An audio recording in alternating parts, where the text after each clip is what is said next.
Those who are on the outside, when the wine was sharing, when the wine was sharing, just have a few more persons we're hoping to see.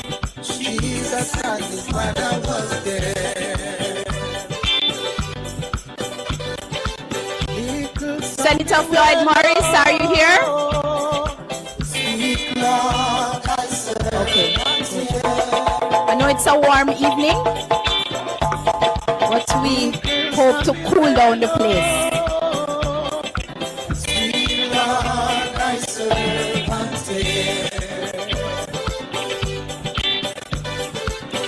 When the wine was sharing, when the wine was sharing, when the wine was sharing, Jesus and his mother was there, married drinking.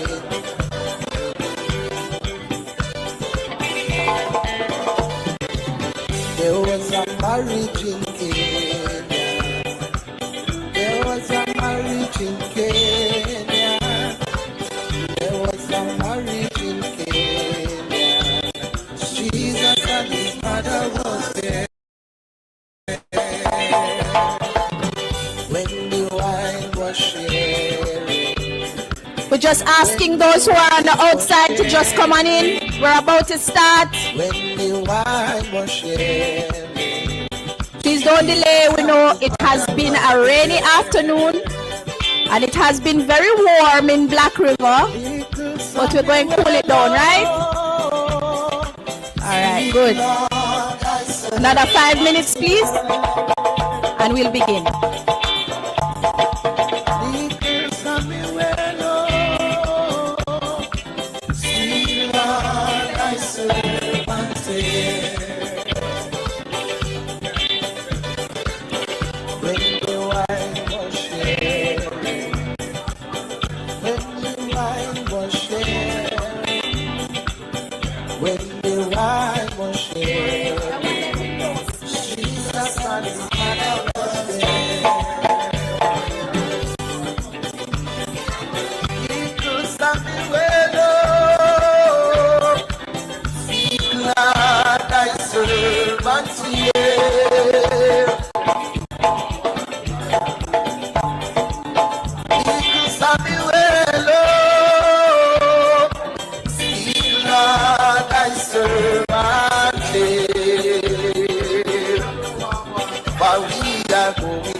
We are not divided on one day.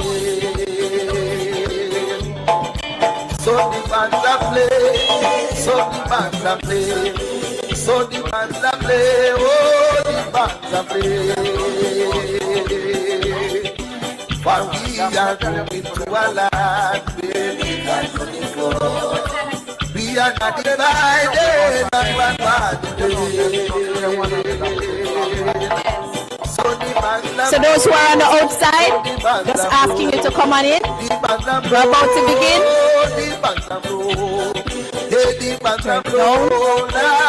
I want to welcome everybody. Those on the inside, Mr. Richard Reynolds, I'd love for you to be on the inside.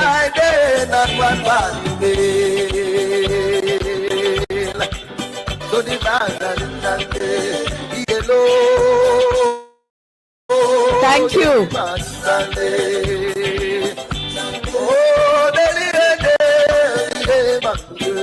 Just wait.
special invited guest, the opposition leader, Mr. Mark Golding.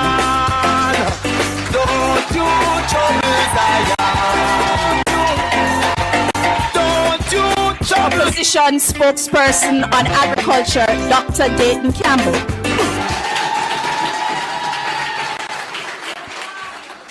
Opposition spokesperson, Senator, forgive me because I had this in order, but Senator Keisha Anderson, Deputy Shadow Spokesperson on Industry, Trade and Global Logistics. And we have in our midst Deputy Shadow Spokesperson on Housing, Senator Floyd Morris.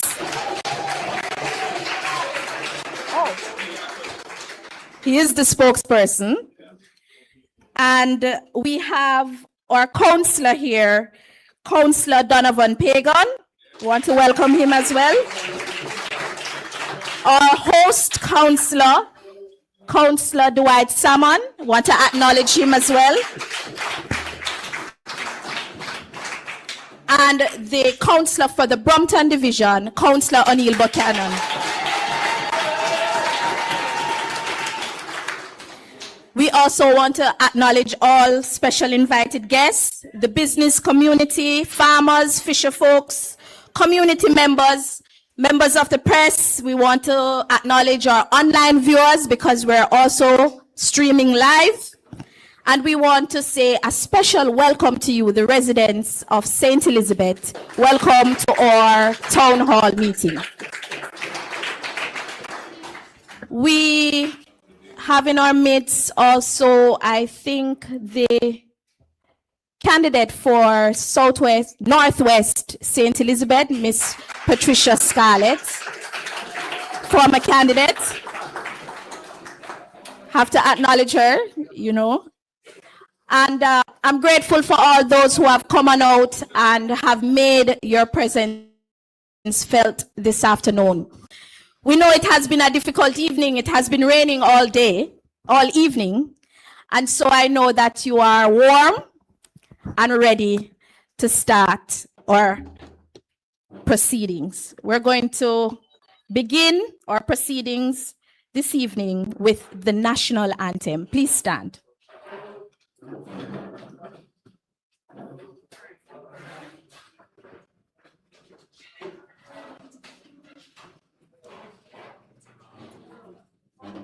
After 2, 1, 2. Eternal Father, bless our land, guide us with thy mighty hands, keep us free from evil powers, be our light through countless hours. To our leaders, great defender, grant true wisdom from above.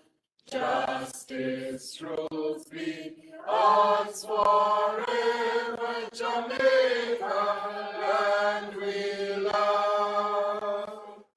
Jamaica, Jamaica, Jamaica, land we love. Thank you. Thank you. Just one verse. I know that we have been waiting. We want to acknowledge our opposition spokesperson on water, Mr. Ian Hales.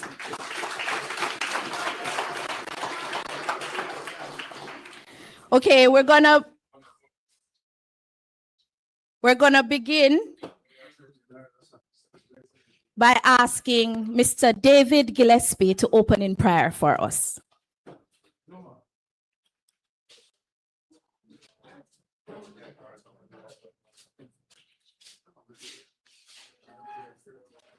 Good afternoon. Good afternoon. Good afternoon. Oh, thank you. I'm here this afternoon just to say two little words.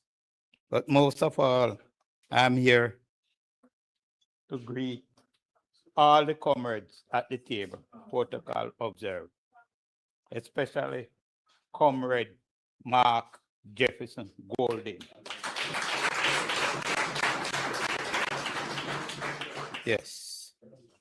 As I am here, it is a good thing for us all to be here this evening. It's a very...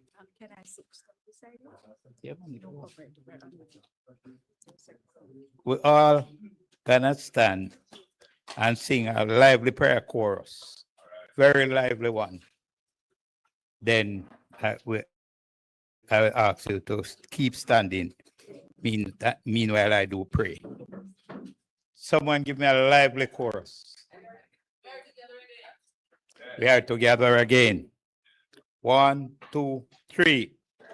Together again. Just praising the Lord. We are together again. And one accord. Something good is going to happen. Something good is in store. We are together again. Praise the Lord. One more time. Praising the Lord. We're together again. One accord. Something good is going to happen. Something good is in store. Together again. Let's praise the Lord. Thank you. Thank you. Keep standing. Father, in the name of your darling Son and Savior, Jesus Christ of Nazareth, I am nothing, but I come humble at your feet at this moment, Lord, putting every one of us before thee, Lord. All the leaders, the secretary, every one of the party, the warriors, the workers, every one of us, Lord. I ask you, Lord, to cover us from the crown of our head to the sole of our feet, Lord. And let us be true and be patient with others. Let everything that will be said and done tonight at this meeting, Lord, you will find it pleased and be acceptable for us. Especially when when Comrade Golden begin to talk, go with him, Lord. Cover him. Cover every one of us, Lord. These and other mercies I ask in Jesus' name. Amen.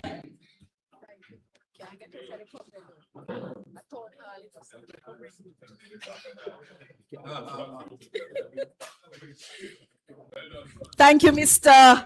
Gillespie, for sharing his word of prayer. We're going to move along, and I'm going to share with you the outline of today's agenda for our town hall meeting. I just want to say to you, it's such a pleasure to be sharing with you this afternoon. I know it's been a while.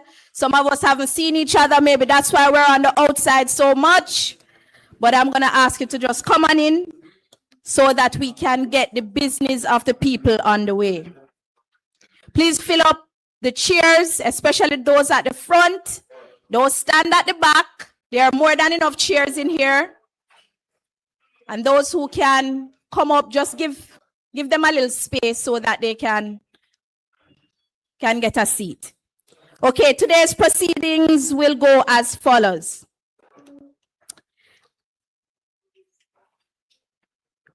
We will do greetings after I've done the welcome. Then we'll have the opening remarks, purpose of the town hall meeting. Then we'll have the keynote address, Hurricane Recovery State of Affairs by the opposition leader, Mark Golding. Then we will have the State of Housing in St. Elizabeth by Senator Floyd Morris. Then we will have the State of Small Business and Livelihoods by Senator Keisha Anderson. Then we will have the State of Water by Ian Hales, MP, opposition spokesperson on water. Then we will have the state of agriculture by Dr. Dayton Campbell. And then we'll have an open floor where the community and the residents and the business owners can share in that effort. So we will have the presentations as follows. So as we go along, I just wanted to share a few words with you. As you know, it's very warm here in Black River this evening. And even though we are moving along with our business, we have to be mindful that many of our residents will go back to homes that may not have electricity. But for now, we wanted you to know that it is important for us to have this town hall meeting. I want to thank you all for being here this evening. I know it was not easy to leave your homes and your farms and your businesses. Before we began, we knew it would have been difficult to arrange this meeting. But because of the grievances and the kind of efforts that we see others are making, we saw the need for this meeting to happen. Black River is a town that has always carried a quiet strength. Farmers getting ready even before wee hours of the morning, market vendors bustling in Black River. The business is always open, no matter what time. This town hall meeting is your space. It is your space to share what you have experienced in the recovery efforts, what is working, what is not working. The leaders you see here this afternoon will hear from you directly. We want your honest opinions. We want you to be respectful. And we want you to leave here with a clear path moving forward. The business and the residents of St. Elizabeth were severely affected by Hurricane Melissa. And as such, we saw it necessary that a town hall meeting be held in this forum so that you can share with us, so that we can share with you. And so we're going to move straight along into the business of what the efforts require. I'm just going to ask the opposition leader, Mr. Mark Golding, to come and give his address.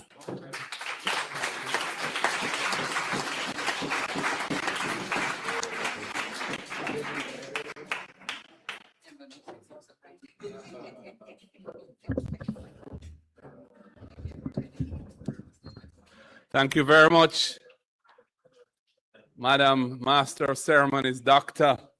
Miranda Wellington.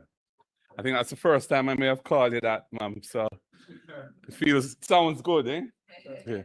I want to big up all of the persons on the head table. I want to acknowledge all the ladies and gentlemen in the audience. This is not intended to be a political meeting, so I will address you accordingly. I want to thank the members of the media who are here to cover this event as well. And of course, our police officers who are playing an important role, as always, in serving and protecting the people. Ladies and gentlemen, we are now near the end of July 2026. Black River went through, along with much of Western Jamaica, much of St. Elizabeth, Westmoreland,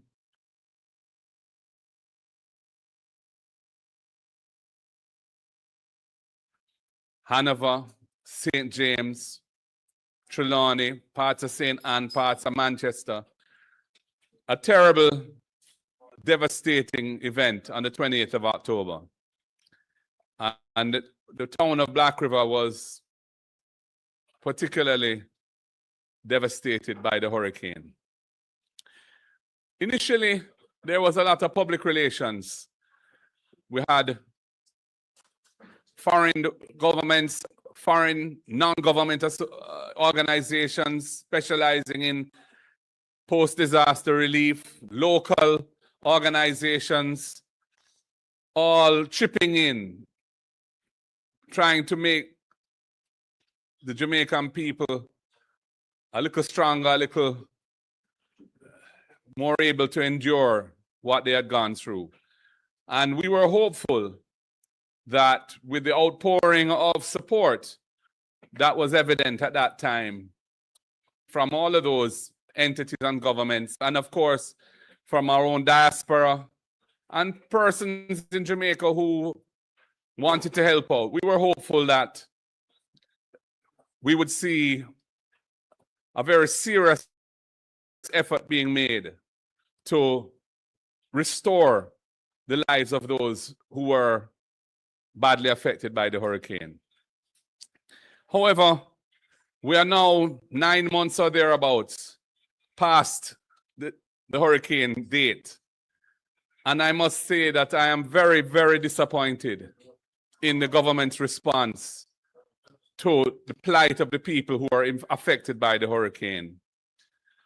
We have promises for housing support, apart from the roof program, which wasn't even 0.5% of GDP, and which was very inadequate because even those who lost their entire homes were only given 500,000 Jamaican dollars as a contribution.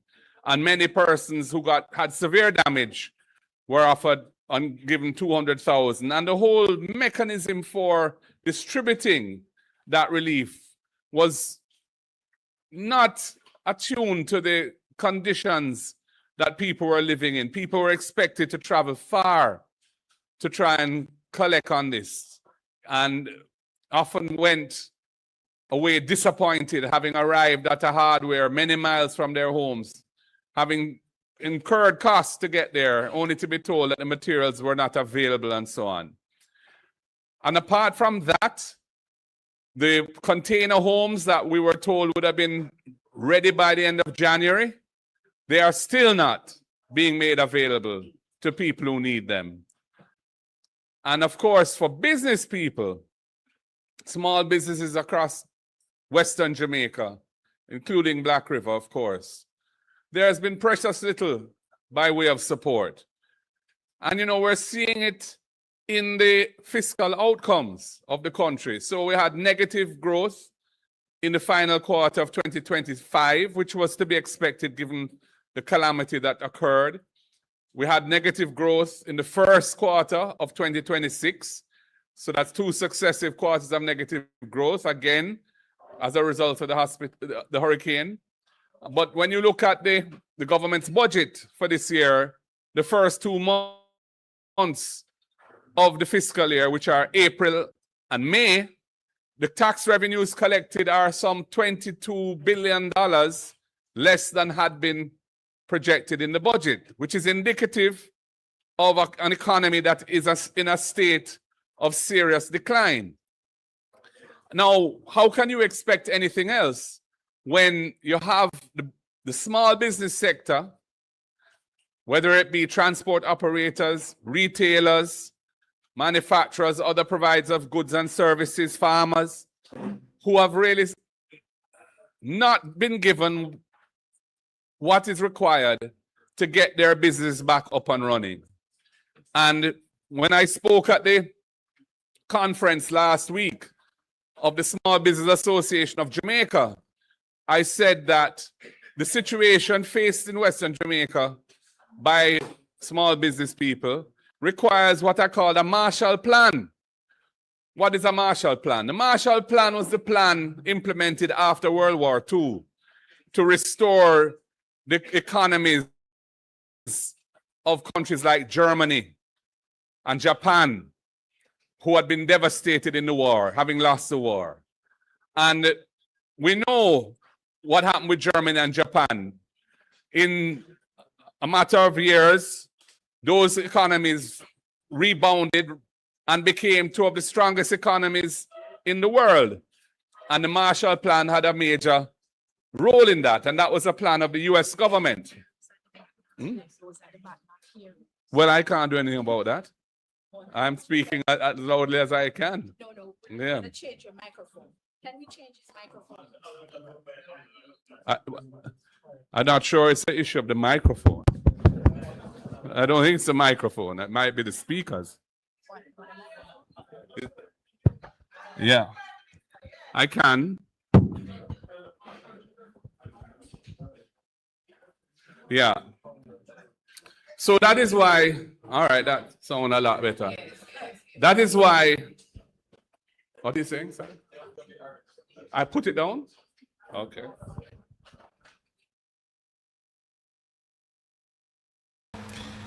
Ladies and gentlemen, if you're just joining, this is The Perspective. I'm your host, Perry Cummins Jr. I couldn't pass up the opportunity for us to hear straight out of the PNP Townhall regarding hurricane recovery. A number of our PNP members are there, including the General Secretary. Comrade Leader is talking now. We have MP Ian Hales, Senator, and so on. I just want to officially welcome you to the platform. We're going to do it a little bit different tonight because we have this very important town hall. So remember to like up the live. Let's get back to the town hall, all right? Bless you, bless you, bless you. Been passed. We had major problems with it. We didn't like the structure. We think the structure lacks transparency because the extraordinary powers that are being given to NARA and the Prime Minister under the legislation do not require their exercise of those extraordinary powers being made public in real time. There's no need, for example, if they decide to override a decision of a municipal corporation or of NEPA or of any state agency that is involved in the approval process for a project. If they decide to override or modify a decision, which is what the NARA legislation allows them to do, they don't have to publish the information about that.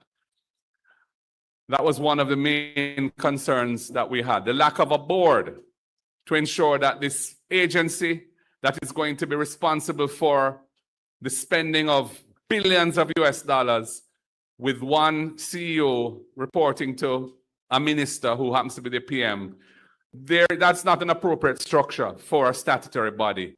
There ought to be a board of directors in a normal way to provide oversight and governance to make sure that the person who is in charge of running the entity is doing so efficiently in a way that is above board and is executing the policies that have been set for him or her. That was another concern that we have. In the meantime, NARA's purpose seems to have evolved, because when you hear about what NARA is intended to do, they're talking about things like building a new hospital in Kingston to replace the Kingston Public Hospital. That has nothing to do with Hurricane Melissa whatsoever. What do I say now? The re-envisioning and rebuilding of Jimmy Cliff Boulevard in Montego Bay, which is the hip strip. You know, again, a project which was on the table to be executed before Melissa. We're hearing, is NARA going to that? You know, upgrading courthouses or all sorts of things, when what we really need is a serious housing program to help people to get their houses back into habitable condition. And we need a program to help businesses restart, retool, buy stock, fix their premises.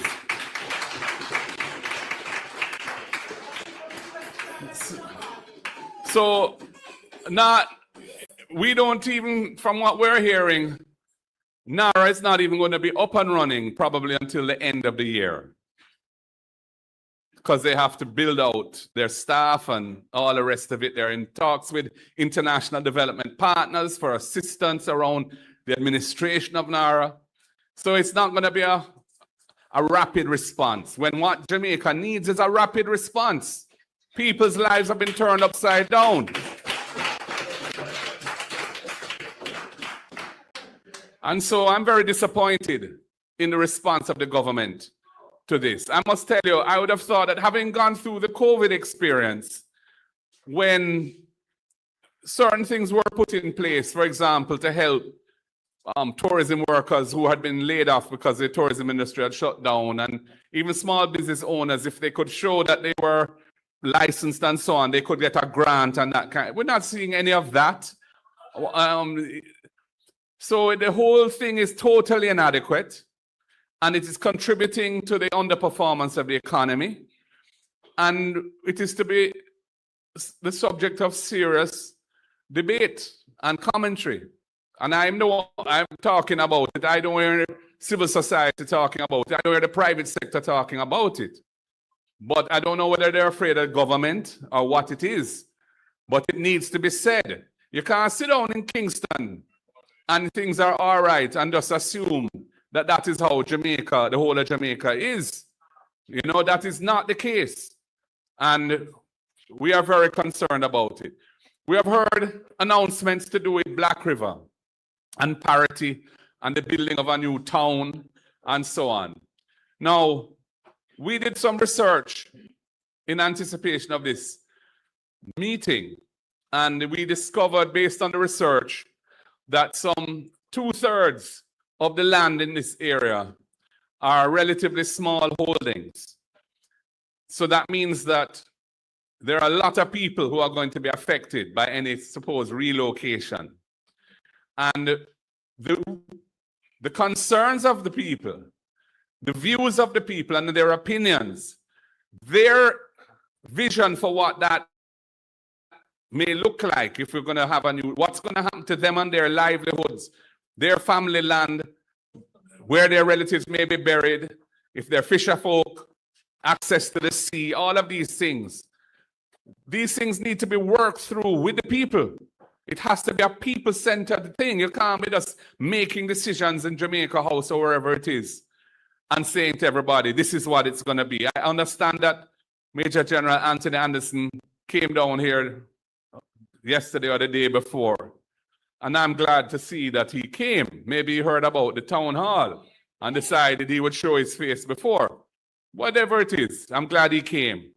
But that is not really a structured form of consultation with the people. There needs to be a structured form of consultation with the people to ensure that the people's lives are improved by whatever plan is being executed and developed and executed. Not the reverse, not where some people just think this is the ideal solution and we're going to run with that. That cannot work. And we will intend to be vigilant about that as well. You know, at the same conference, I mentioned transport operators because I've been seeing indications where transport operators and the motoring public is under stress by the way in which the Road Traffic Act is being enforced, where people are being given tickets for fairly very ordinary and unnecessary things. Eating peanuts while driving. Having your phone anchored in a device, not talking on the phone, you know, you just have it there and they say it's careless driving or something is impeding your view. And this is a country that is under stress. Cost of living is going through the roof. You know, the price of gas has gone up and up. Electricity is going up. Everything is going up because even to transport goods around the world now, freight costs have gone up hugely. So everything is being worked through into the price of all products that you have to consume. This is not a time for unnecessarily onerous enforcement of laws that really are not having an impact on road safety anyway. And then you're going to put the demerit point system on top of that. I think we need to have a review in Parliament of all of the road traffic offenses to see how they operate in practice, and to make sure that they are balanced and they are proportionate and that they make sense for the people. I will not touch on the issues of water or agriculture or indeed financing business and so on, because we have very able persons with the responsibilities for those portfolios here who will speak. I would just ask them, don't speak too long, because really the town hall aspect of this is important, which is really the opportunity for citizens to raise their concerns, and so we can hear from the people, and the people can hear from us in response to those concerns. So I'm not making any long speech, but I just wanted to set an overview of where we are. The economy is in a serious state, and the government are dealing with the crisis of Melissa and the cost of living crisis that has come with it in the very inadequate way that they are really contributing to the problem. And it needs a bold and well thought through solution to get the people of Jamaica, especially the people in the West, here in St. Elizabeth and other parishes which have been affected by the hurricane, back on their feet, back in proper shelter, back able to run their business, back able to live lives of dignity and lives where they can pursue their hopes and dreams. Thank you for having us here today. One love. God bless you all.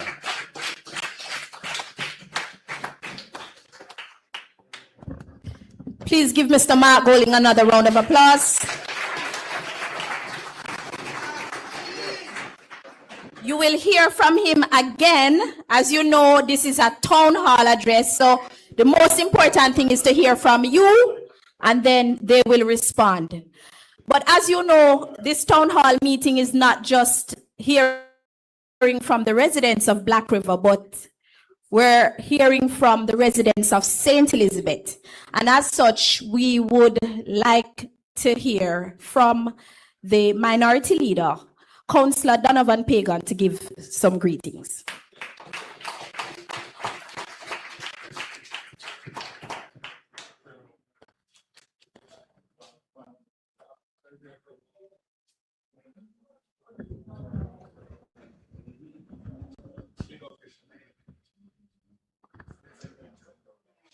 I'm not as short as the MC, you know. All protocols observed, but I have to big up our leader of the opposition, Mr. Mark Golding.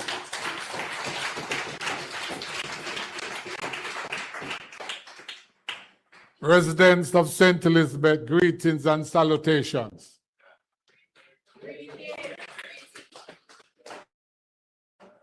Now, I am glad to be here this afternoon because certain things is happening, and I'm going to be very parochial and brief. Welcome to the former mayor, my good friend, Everton Seaton Fisher, is in the house. Now, residents, after Melissa, we have heard of certain things that is going to happen in Black River. They are going to build back a new city. Now,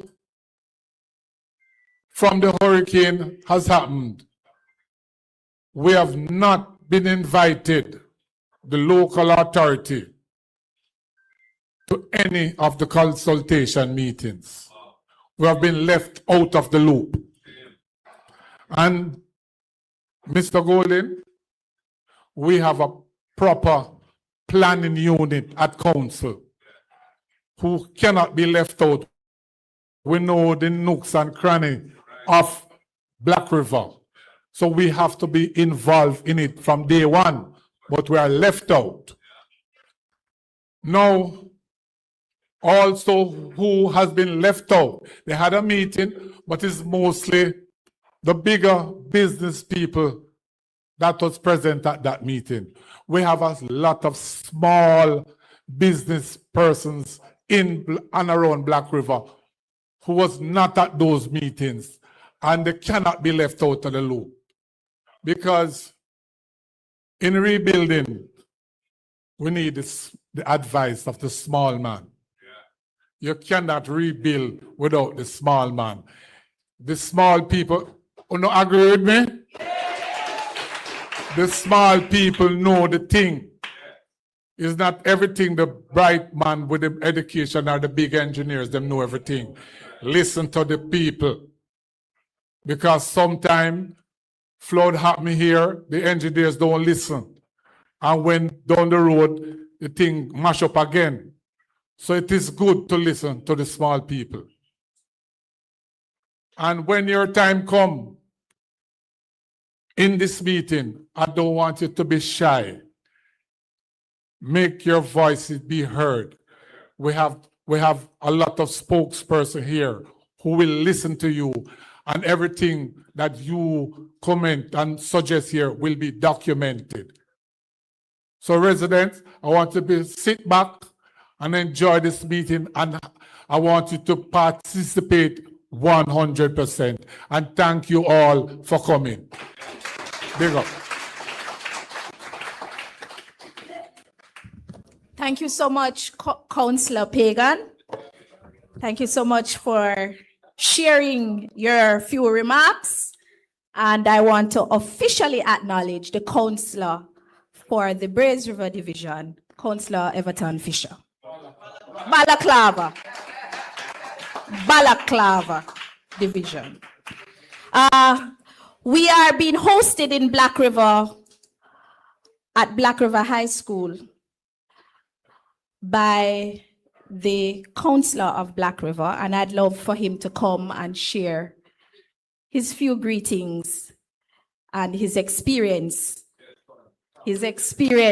during this entire recovery.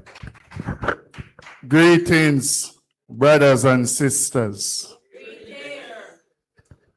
I want to just pause to acknowledge our opposition leader, Mark Golding, and all the officials sitting here on the platform, and you, the citizens and residents of Black River and surrounding community. I greet you well. Today, everybody here is left with a story after the passing of Hurricane Melissa. Everybody Ian hears, everybody have a testimony with Melissa. But for us, the local residents, the local councillor like myself, Donovan Pagan, Everton Fisher, O'Neill Buchanan, and Leighton Smith, we have a different experience, because if you notice, the resources coming to you through us as councillors is nothing. Because since the passing of the hurricane, all councillor has received is $250,000 to issue out care package to people. That $250,000, because when I realize the non-GO, non-profit organization, if I never them opposition leader Mark Golding, my people would have more funeral here in Black River.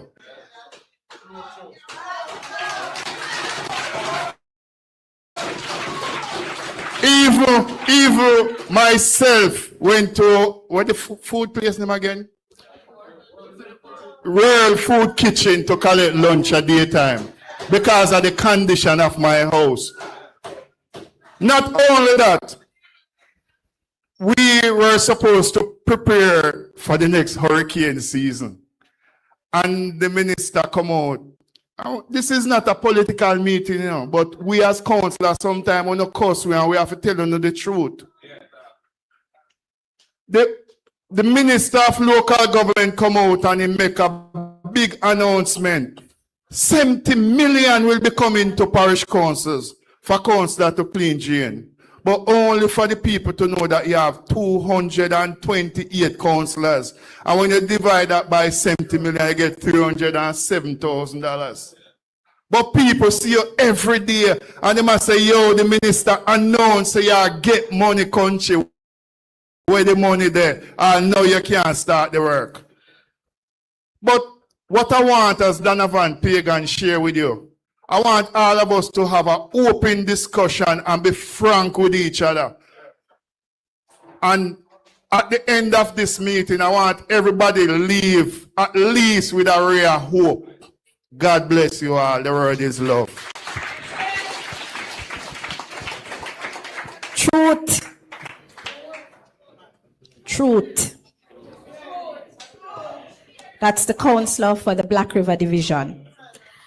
We're going to change up the modality of the agenda so that we can hear more from you, the residents, the citizens, and then we will hear from the spokespersons, because if we allow them to speak, they will maybe not hear enough from you to respond, because the whole agenda of this meeting is to hear from you. So we're going to flip the script a little bit. We're going to allow for the segment where we have the opening of the floor. And what we will have is your questions being addressed by the spokesperson representing that issue. And then they can respond to you in the line. But before we get to that point, let me just outline some of the ways that we can make this process run a little smoother. So as you know, on the platform, we have the spokespersons for various areas. We have the spokesperson on water, MP Ian Hales. Everybody know Ian Hales, right? All right, so he's a spokesperson on water. So when you come up to ask your question, don't ask multiple questions. Maybe ask one or two questions so that when the response is given, he can give it in a wholesome way. And if you hear a response that may address your question, you may not need to ask it again. So we want it to run a little smoother. And then what will happen too, even though we have spokespersons on housing, industry and investment, spokesperson on housing, industry, trade and global logistics and agriculture, they may be able to answer a few more questions outside of their portfolio. And maybe you can address some of those questions also to the opposition leader. So I don't want you to be limited, but I also want you to be clear and concise. All right, so there's a microphone to my left, to your right. Everybody see that microphone right there? We have somebody recording some of these information. So what you will do is, we're going to ask you to just come up to the microphone, ask your question. We will take that microphone to you if you are not able to move, because we have to be mindful of those who are not able to move so easily, agilely through the rows. Right, just hold up your hand and somebody will take the microphone to you. And then we will ask the responding spokesperson to respond to that question. So we'll take two and then a response, instead of one question, one response. So two questions and then one response.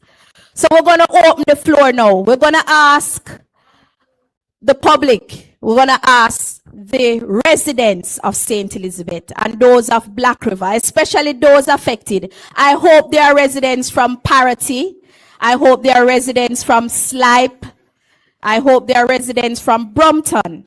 Because, opposition leader, I would like to acknowledge that there are times when people do not recognize that Brompton is as affected by this hurricane just as Black River.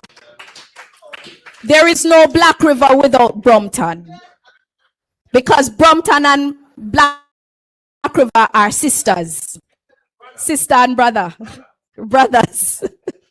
And so they are just as heavily impacted by this hurricane, and I'm sure they will share their experiences that they have had over these past 9 months. So residents and citizens, this is your time. This is your opportunity to share, and I want you to be honest. I want you to be frank, and I want you to be respectful, because we're also on the media, we're online, and people will hear what you have to say. So we're going to just take the questions now. So anybody wants to start? Mr. Richard Reynolds, you want to start? I know you have a lot to share.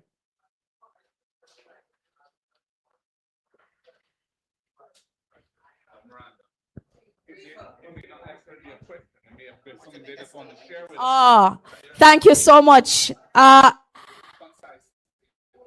It might not be a question, but it might be a testimony, an experience. Good evening.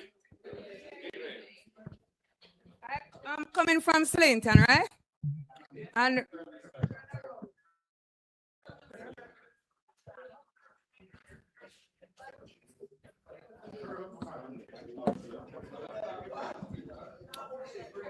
good evening. I know that all of we are here to join a meeting this evening. But what I'm coming up here to tell, the hurricane affect all of us. Some people are on the tarpaulin as well right now. They have nowhere to go. My house is affected. I don't have a roof right now neither. And we were really damaged. We have to find food that we can give it to our neighbor. You understand? And thank you for come up here and have a real talk. This and what I was talking about. We have no water, and Mr. Buchanan is trying best to give me water. So we need assistance run by Sillington. It's a desperate place because the hurricane mashed we up bad.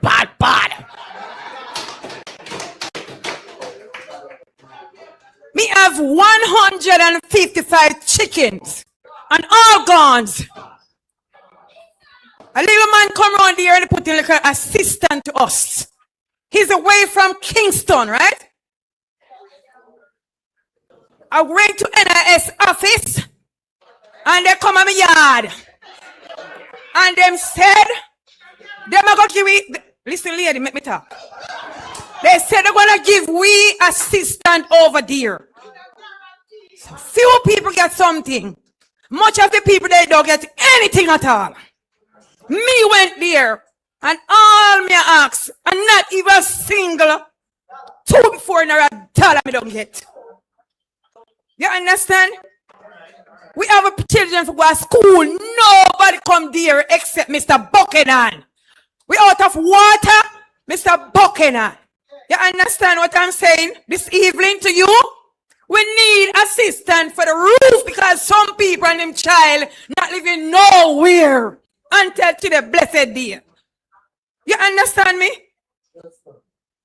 Not even food. If whenever Mr. Buchanan, we don't eat around here. We don't have anything around here. We need assistance around here. As to the water is the most important too.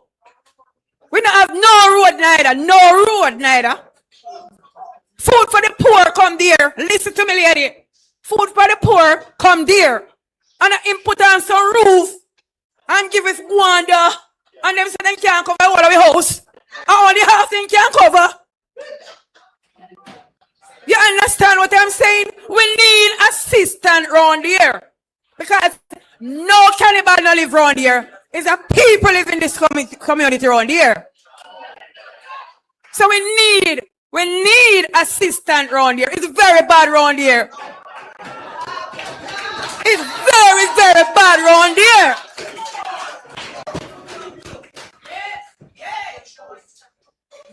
We have to walk 17 miles to get a cup of water for bed. Look pretty good. Come on, man. Thank you so much. Tell me now. If there's something all right. It can't all right, brother. When I go to NIS, them tell us your name not come down police, brother. Talk it out, man. So, all right, thank you very much. Thank you so much for sharing that.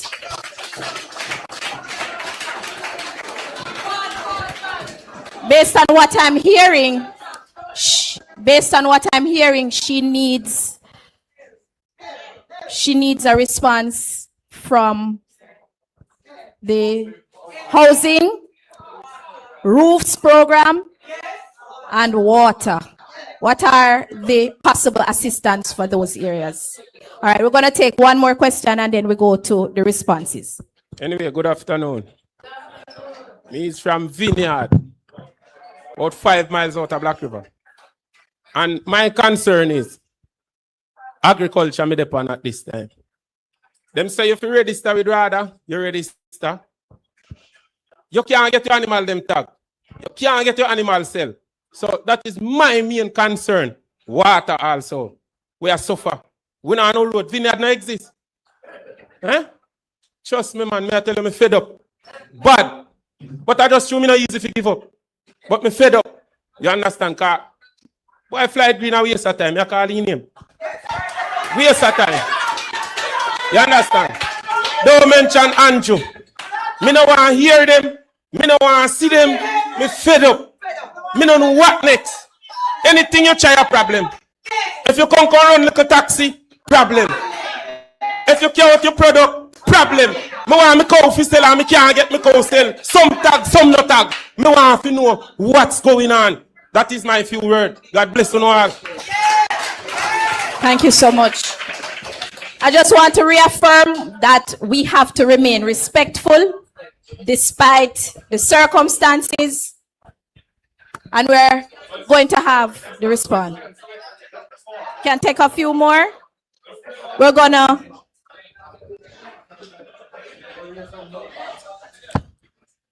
all right, we're gonna move to one more question and then a response.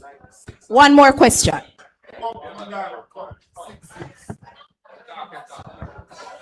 Good evening, everyone. Big up on yourself, comrade. You know what's the TikTok boss this. Big up yourself, Mr. Mark Wallen. I'm right here with you. But I don't know how this feel good enough. I joke when I make when you see me in front of Mr. Mark Wallen. But Mr. Dayton can't lie, you may come out. I hear so nice. You know me, I say no, Mr. Dayton. I'm from Bag District, Carmel, P.O., Westmoreland. That's where I born, right? So that's where I born, but I grew up in St. Elizabeth, Black River, and me is all around that to Jamaica.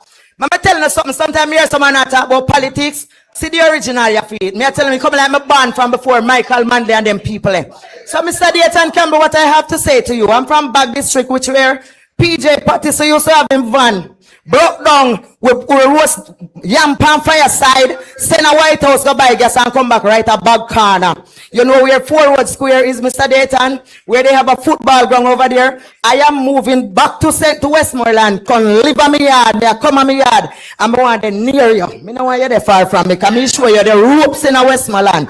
Come I can show you everything in a Jamaica, see me, you know. Anyone that want it, Mark Wallen, I can lead on today because I know we are mashed up. I know we are breakdown. I know we are the labor right them nyam down, kick down, broke down, pop down, how they mash up Jamaica. So what I want to tell you now, we have never been through light, good street light in Bag District, Pinnacle, New Works, Petersville, Petersfield, Darliston, Newmarket. We don't have no good proper light there, so we want internet, come we want keep up the PNP party upcoming. Mark Wallen, when I alone left in my party, me dead with you. Everybody can go on, me dead with you. And Mr. Comrade, Thank you. hold on. Mr. Mark Wallen, and me and the girl will live under the chop hall in Newtown right there, so. I know me still under the chop hall in. Me just let me video come out of the chop hall in, so now run come out of Black River High School. Mark Wallen is here. So here what I want to say to you now, Mr. Dayton. Water, easy for Westmoreland. Very easy. We have the spring there.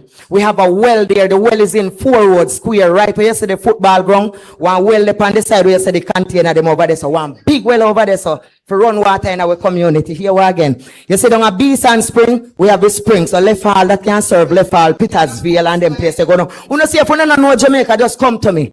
Let I tell you something. This is like a testimony. I used to be a stripper. Me not afraid for telling the whole world know me. So true that me know the whole of Jamaica. Me I travel from a long time ago all about. Me know every cribis and corner. I know where lockdown. I know where poverty take over. I know where stress take over.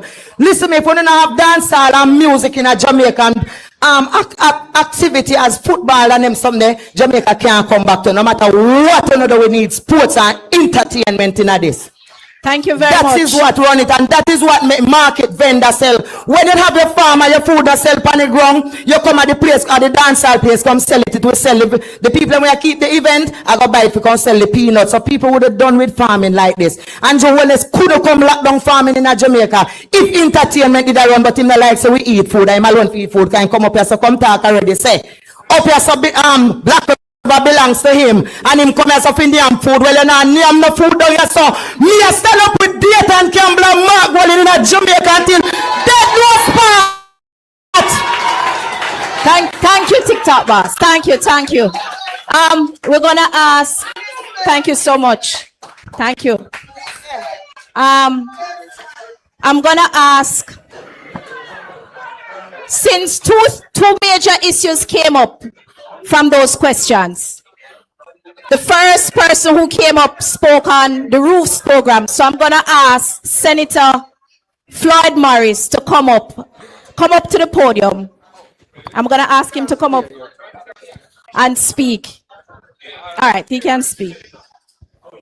Microphone, okay. Yes. Thank you very much, Madam Chairperson. I want to acknowledge the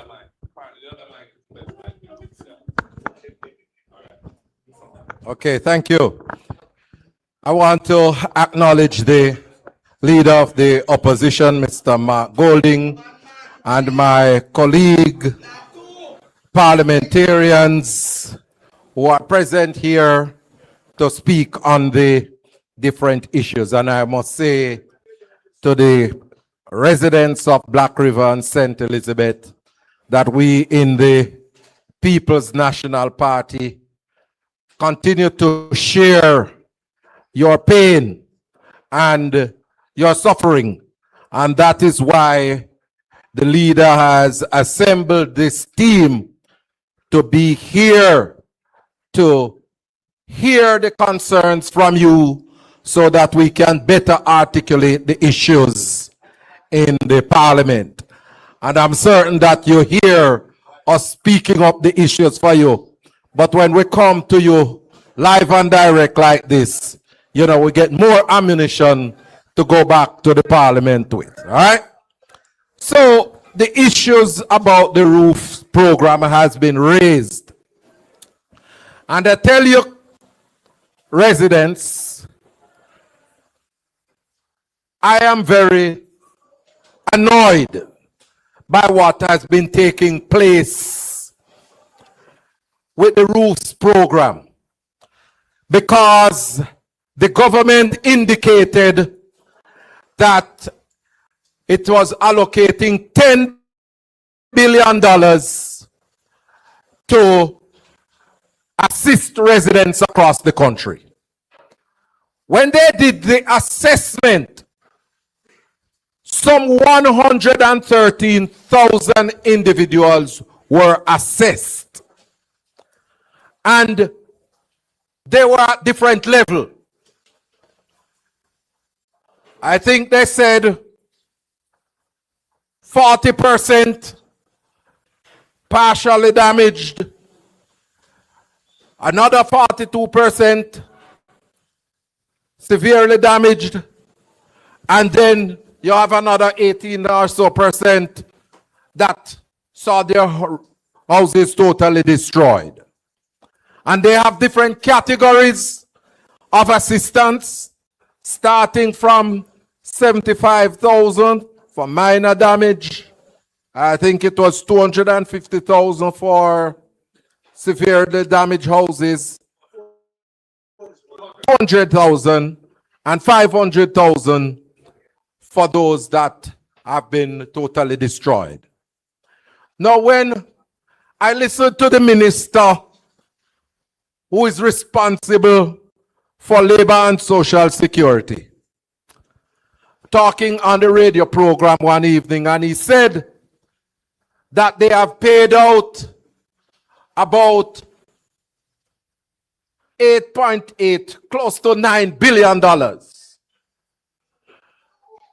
to individuals across the affected parishes and at different levels. And out of Remember I said 113,000 individuals were officially assessed? He said 40,000 individuals received some form of benefit. So that means almost $1 billion was left to pay out to over 70,000 individuals, leader of the opposition. $1 billion to distribute to 70,000 households after they paid out that first almost $9 billion. And so I will tell you that I am in the parliament, in the Senate. The leader of the opposition is in the House of Representatives. Dr. Campbell is in the House of Representatives. And Mr. Ian Hales is in the House of Representatives. And Senator Keisha Anderson is with me in the Senate. And we don't hear of no additional funds allocated for the Roots program. And them, when they ask questions, you know, the first thing them run for, because they can't manage me. So the first thing them start to do is cuss me, say me blind. But me I go ask them a question, no, because I want to know where is the rest of money coming from to pay the residents, the households across the parishes to get some form of assistance. I said to the Prime Minister, I see and hear that you are taking in third country nationals, 10,000 of them, into our country, which means that you will have to provide accommodation for them. I want to know, are you going to provide accommodation for those third country nationals before those deportees, before you provide the assistance to the other 70,000 individuals in Jamaica who have not gotten any assistance yet? We want to know, because we say Jamaica first, and we say that the people in Black River must get the assistance, because the roof, people still living under tarpaulin, as you have said. And we are here to stand with you tonight because we want you to get something over your head, proper and decent. Because when the hurricane came, it never searched out for PNP or search out for JLP. It hit Jamaicans, and we want Jamaicans to get the assistance. And finally, before I take the next round of questions, they told us that they were going to provide some container homes to assist those individuals whose houses have been totally destroyed. No, so you know, did you hear? Because I want to know if me make mischief, you know. Because me not in the mischief making. I want to talk what they say. And didn't you hear them say that those houses would arrive in Jamaica by January? All right. And you see that it never come January. And them delay and delay until them say some houses came in May, right? You know, hear that? All right. So some of the houses came in May. And now, May, June, July, 3 months, right? And I don't get any of the houses? So, do you think that a caring government, having seen and felt the plight of the people from October, Don't you think a caring government, the first house we come off of the wharf, that those houses would be distributed to the people who need it out in the communities? All right. So we want to know where the house them there.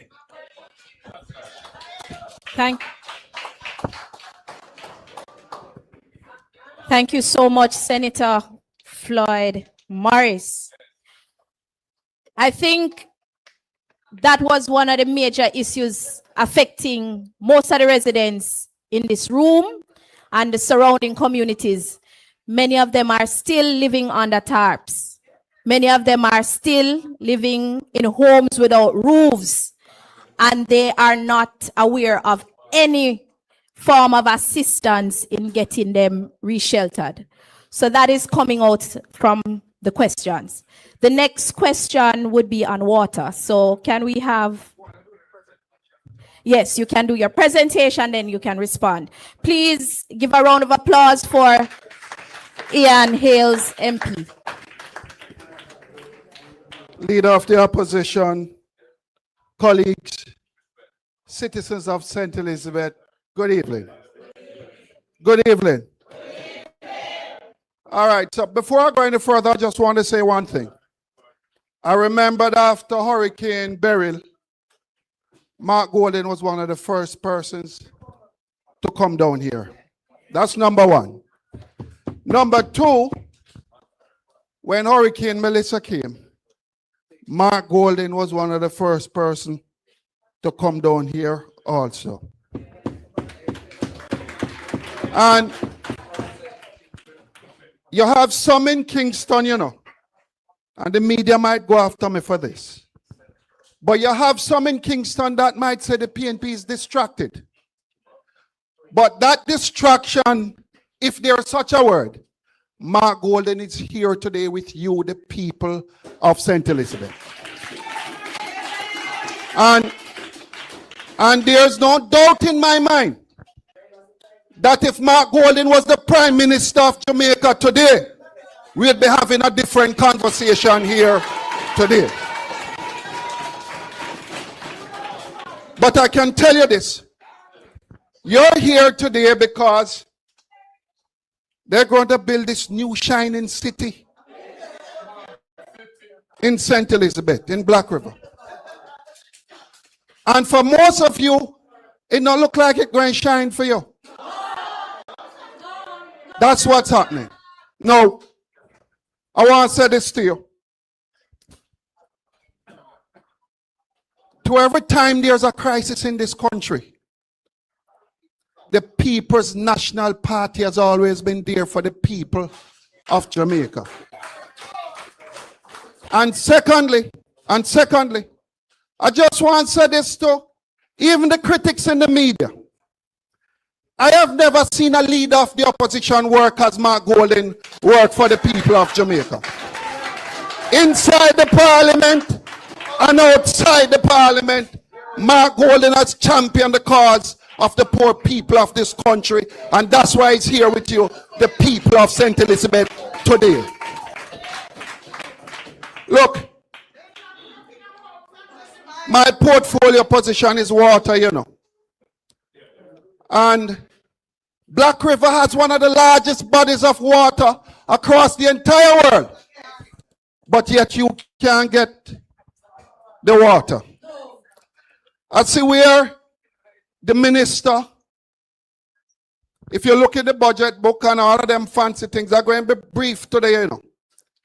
It is $80 million that is down for water, to truck water. And you would have thought more or less if Black River, if St. Elizabeth and Westmoreland, where everybody knows this is where it made landfall, there would be a special allocation to ensure that they give you water. Even if they have to truck it to you, that is not being done as we speak. So before I go any further, I want to call on the Minister of Water, ensure that the councillors in the corporation get the necessary funding to truck water for the people of St. Elizabeth. That's one. is I want to call on the local government minister also to make an allocation to the St. Elizabeth Municipal Council in ensuring that they can truck water to you. I just want to say one thing, and I want to touch on it, how the water thing going to affect you. A lot of you might live on a piece of capture land or private land that doesn't belong to you. You have to go through hoops for NWC to give you a meter so you can get the water. I want you to understand what I'm saying. No, with this new city, you might can't get the letter from the government or get any water on it because it might act as a deterrent. Because the leader spoke about it a while ago that all of these small parcels of land, it's small people like yourself who owns it. And I'm saying here is, look, I think the government has said they're taking in investors, what, 10 to 15 million dollars US? 15 million US to build this new shining city here in St. Elizabeth. Whether you're an upper class businessman in St. Elizabeth or a lower class, this going to affect each and every one of you because it's not a lot of you. In St. Elizabeth here have 15 million US dollars sitting down as we speak. Look, I can say this to you. What the government ought to be doing is coming down here like what Mark Golden is doing right now. Coming down here to hear from you. Consultation, come on the ground. This is what the PNP is all about.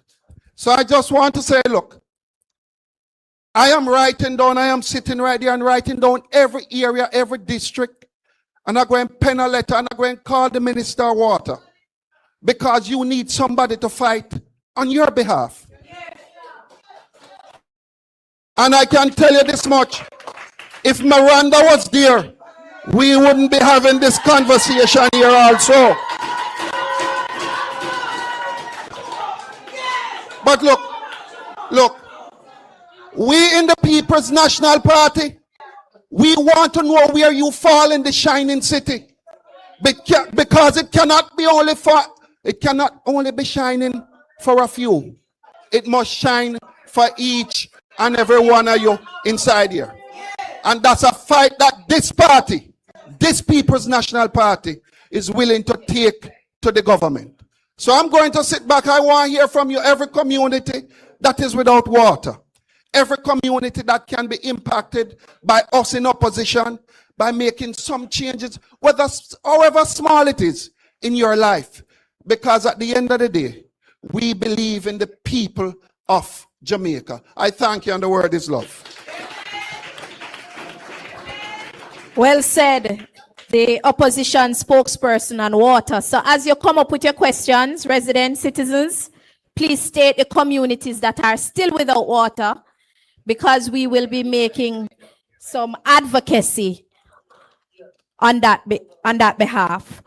The second person who came up spoke on the state of affairs in vineyards, on agriculture.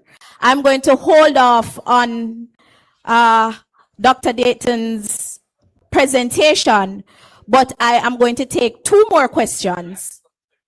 Right. Going to hold off on agriculture because I know many of you are in here are farmers and fisher folk, and you have a lot of burning issues that you want to share. But I also want to make an agitation to the business community. And I know our Senator Anderson is here to share with you on that portfolio. So those within the business community, your time now, if you can come up and share any questions, any issues, factors that are affecting you, because Black River 10 months ago was one of the most bustling, thriving towns in St. Elizabeth. And it's like it just get wiped off the map and forgotten, sweep under the rug. So Let me hear from you. We're still going to take some questions. So we're going to take about 3 questions and then we move on to the next presentation. So let me hear from the residents. I think I heard somebody in the back who wanted to share. Just raise your hand and we'll take the microphone to you. You do not have to come up here. Once you stand, we can identify you. We'll take the microphone to you. Right over there. Just raise your hand so that we can see. Go ahead for me. Where is she?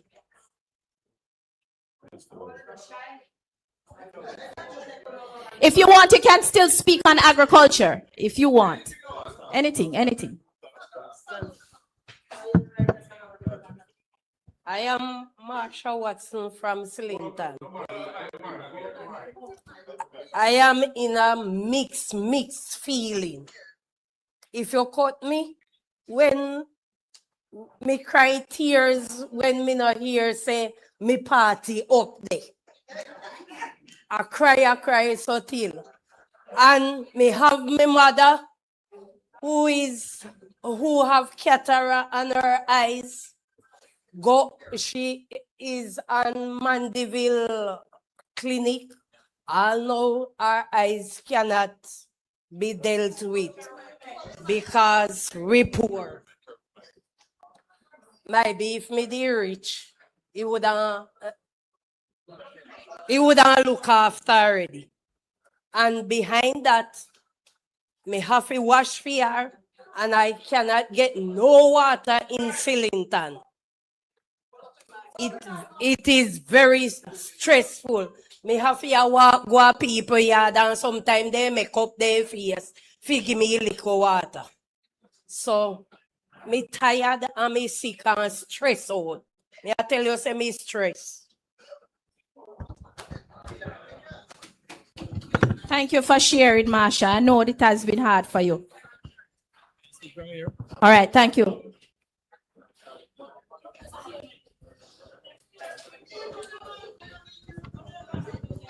Doctor, moderator, opposition leader and team, residents, good evening. Firstly, opposition leader and team, I'm a little bit disappointed in the response in terms of St. Elizabeth and the Western area, in terms of your advocacy on the ground with the Melissa persons, because you're aware that hurricane struck this Western area. Kingston, St. Catherine, Portland, those areas weren't affected. So I thought there should have been a little more focus on the ground in terms of what was happening to the persons. Because it is obvious to me that what has transpired with Melissa and the response of the government is the most incompetent program that I've seen rolled out as a response to an emergency. Incompetence from the beginning. It was fraught with a lot of mistakes, hiccups, and to date, opposition leader, there are hundreds of persons in St. Elizabeth who are yet to receive a benefit. The minister is using social media to spread misinformation. The numbers that they are saying that how many thousands have been receiving benefit, that's not the true case. Up to now, there are persons who have submitted information to the bank or through NIS from 3 months, waiting to be paid, waiting to get a benefit, and they have not gotten it. So it is paperwork and PR instead of what is happening to the life of the people. What I want to ask opposition leader and your team, there are many persons who were evaluated. Their information went in, and when they are checking now, their names are not appearing. And there are many persons who have self-reported because they were not captured. Having self-reported, they were told that they would have been visited. The timeline for that has cut off, and hundreds of persons still have not been included. I'm going to ask you as your team to make representation in respect to these persons who have legitimately made it the timeline in reporting, and those who have evaluated but they can't find a name. Make a special representation that some mechanism be in place to review those persons. Secondly, in terms of the parity era, mention was made of Major Anderson and I think the member of parliament went into party last week secretly. The residents weren't aware of his coming, only probably a few zealots. And I saw them making some announcement that they had some discussion with persons in the party. That is not true. A few persons they might have seen. And let me say to you that tomorrow, I have been told that tomorrow evening and tomorrow night, they will be in party for a consultation. Most of the persons in party have not been told because they're doing it just to accommodate those who would be for their view. So I want to put it on record for all the people in party to be aware that tomorrow at Basil, they'll have a consultation. Thank you. Okay, thank you so much for sharing. Based on what you have shared, you would like to hear more advocacy on the roofs program for them to open that system back up. So I think we're gonna, yes, we can take one more question and then we're gonna ask.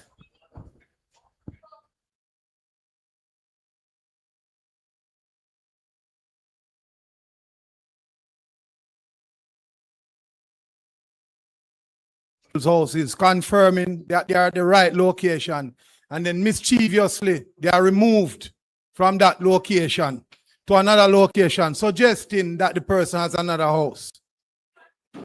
Secondly, the NIS paying out and whatever they're giving out is being political. The house roof from the soldiers is being political.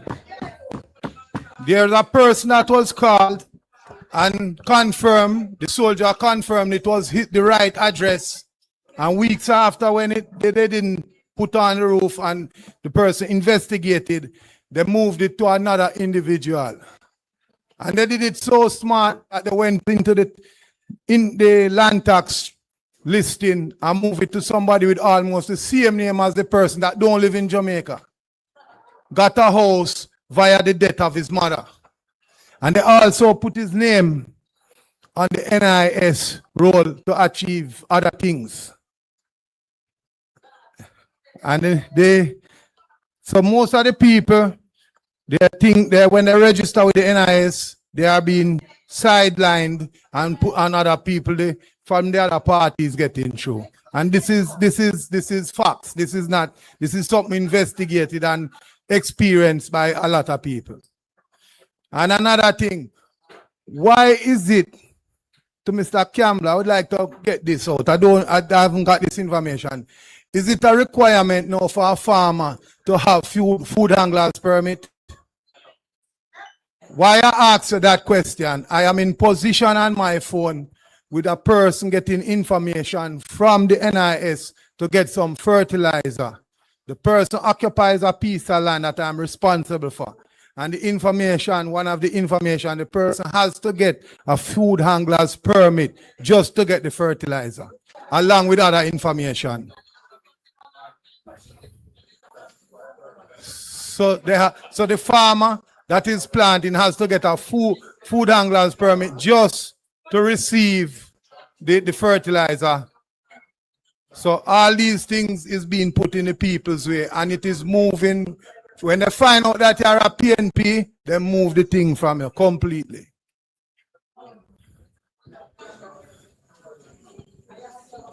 Thank you so much, Mr. Reynolds. So based on what I'm hearing, you're saying is that some of the residents are experiencing political victimization. Okay. Okay.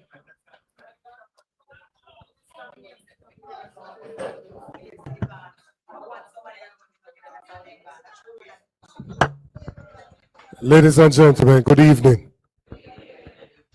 Leader of opposition, colleagues. Hello. Hi. Good.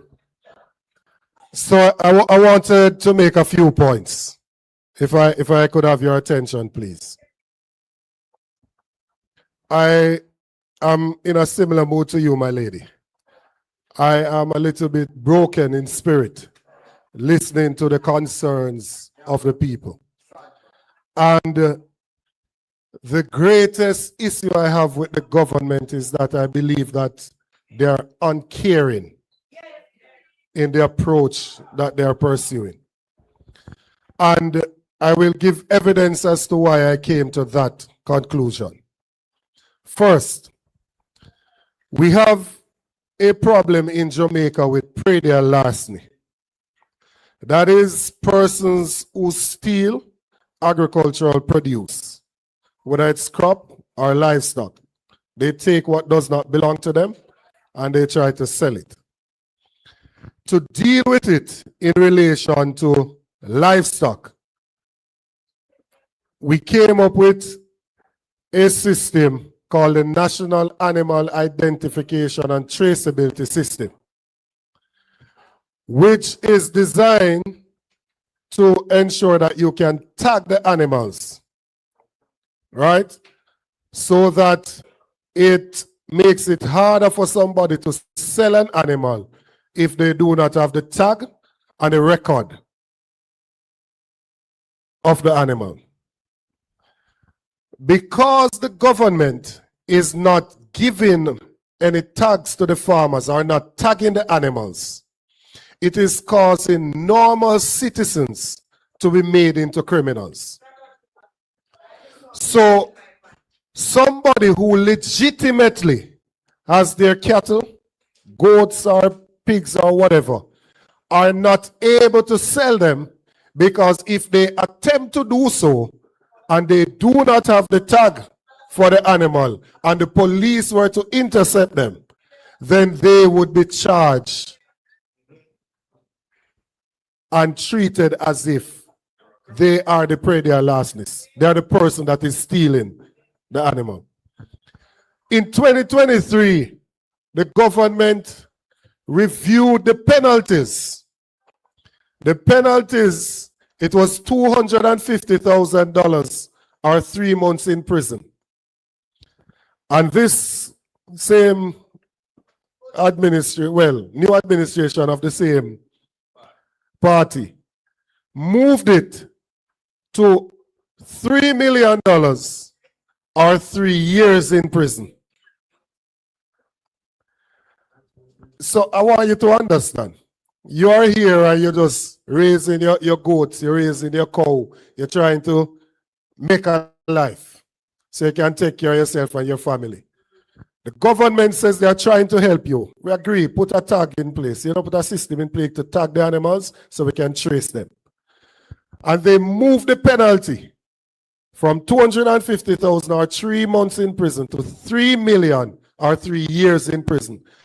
And they don't provide any tags to the farmers who have their animals out there. It is wicked and uncaring. When I did some checks now and I said, let me look and see how much is it for a tag. The first animal is supposed to be tagged free of charge, and then $300 for every animal after that. The government, after the hurricane, went out and raised some money from people who said, all right, our brothers and sisters were affected. We are donating some money so you can go help them. People from Yard and people from abroad donated some money. $1.44 billion. Not million, you know. $1 billion. $1.44 billion. And up to February, the government spent less than 2% of it. 2% means that if it was 100 something that you have, them spend less than 2 out of it. So 98 still left. If they were to spend the 0.44 on some tax, they would be able to tag 1.46 million animals.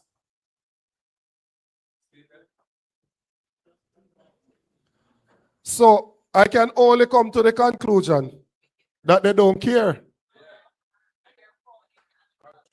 I can't come to any other conclusion. And the only conclusion I can come to is that they do not care.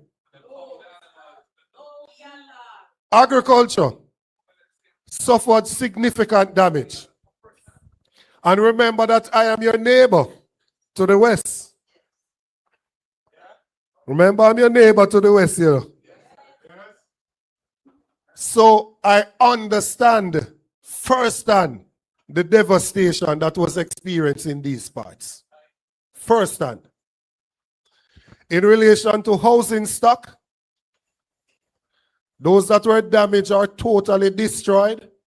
In relation to your businesses, your little shop that you would have, or any other business that you would have, got the same damage that the house would have gotten because they were constructed the same way. I understand the damage that you would have suffered in relation to electricity, the damage to the schools, the damage to your farms. And so I can stand here and state clearly that we support every single effort to rebuild for the people of Jamaica. Every single effort to rebuild for the people of Jamaica. And whatever we can do from where we stand to accelerate, fast track that process, make it happen quicker, we will do so, because we want the people to be restored to the condition they were in and be improved to even better conditions. We're not against that. I am anxious to see people returning to their regular life and their livelihood being restored. Agriculture is one of the main things that we can do to empower people. And I don't have to preach this to you because St. Elizabeth is the breadbasket parish of Jamaica. 1 out of every 4 things that is produced in agriculture is produced in St. Elizabeth. 14 parishes we have, but 1 out of every 4 things that produce in agriculture, 24% of what we produce in agriculture comes from St. Elizabeth. Agriculture employs almost 300,000 people. You have the Minister of Agriculture as your member of parliament.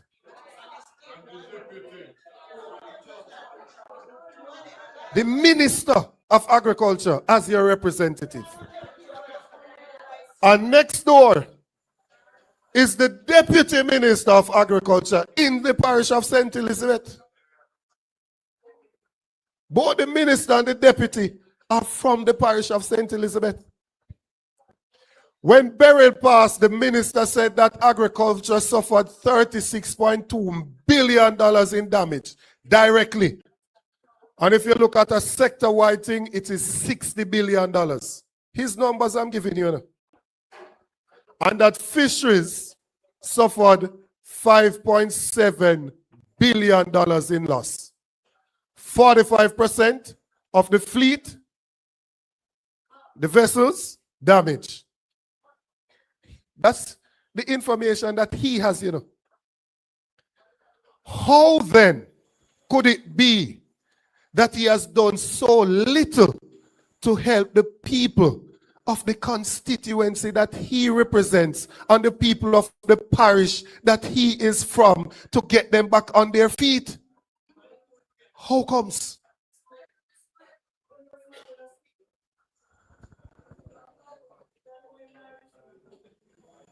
When you go out to do what you're doing,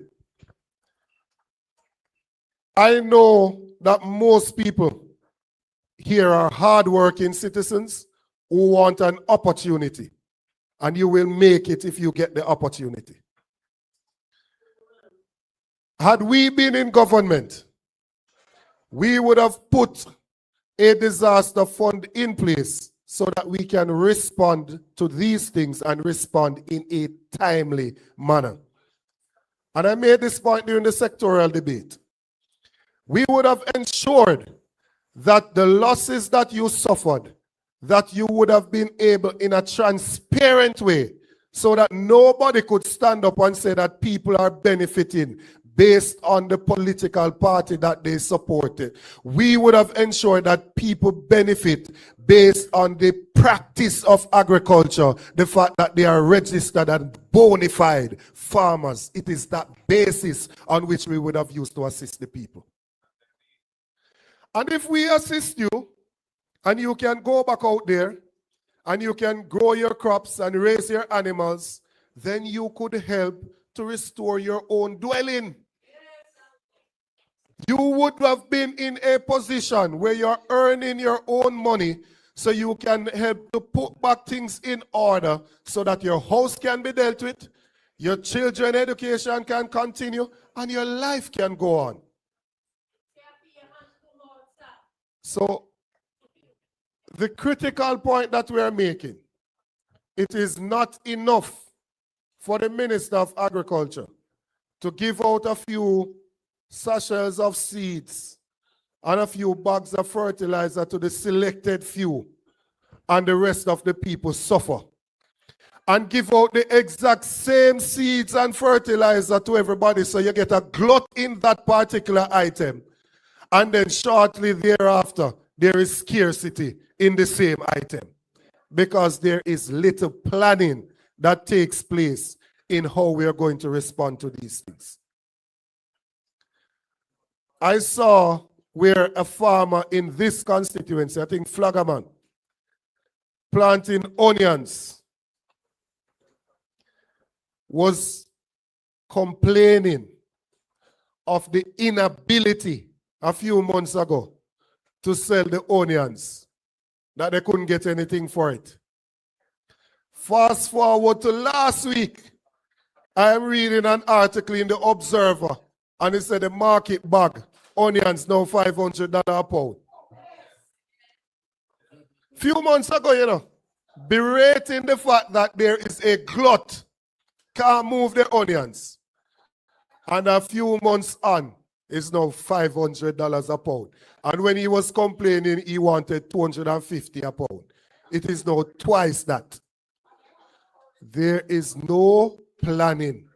There is no drying of no storage of the agricultural produce so that we can plan appropriately. We know how much of these items we use on an annual basis.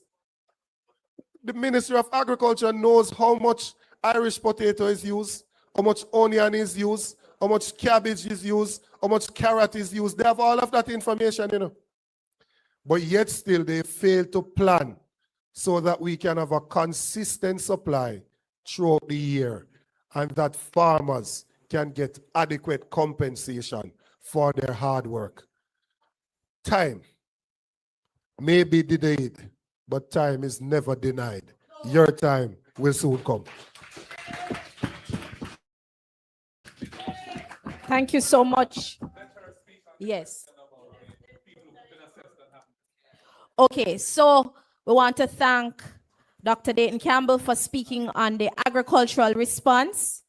And we're now going to have Senator Keisha Anderson to speak on the reopening benefit program. Please give her a round of applause as she comes up to give her presentation.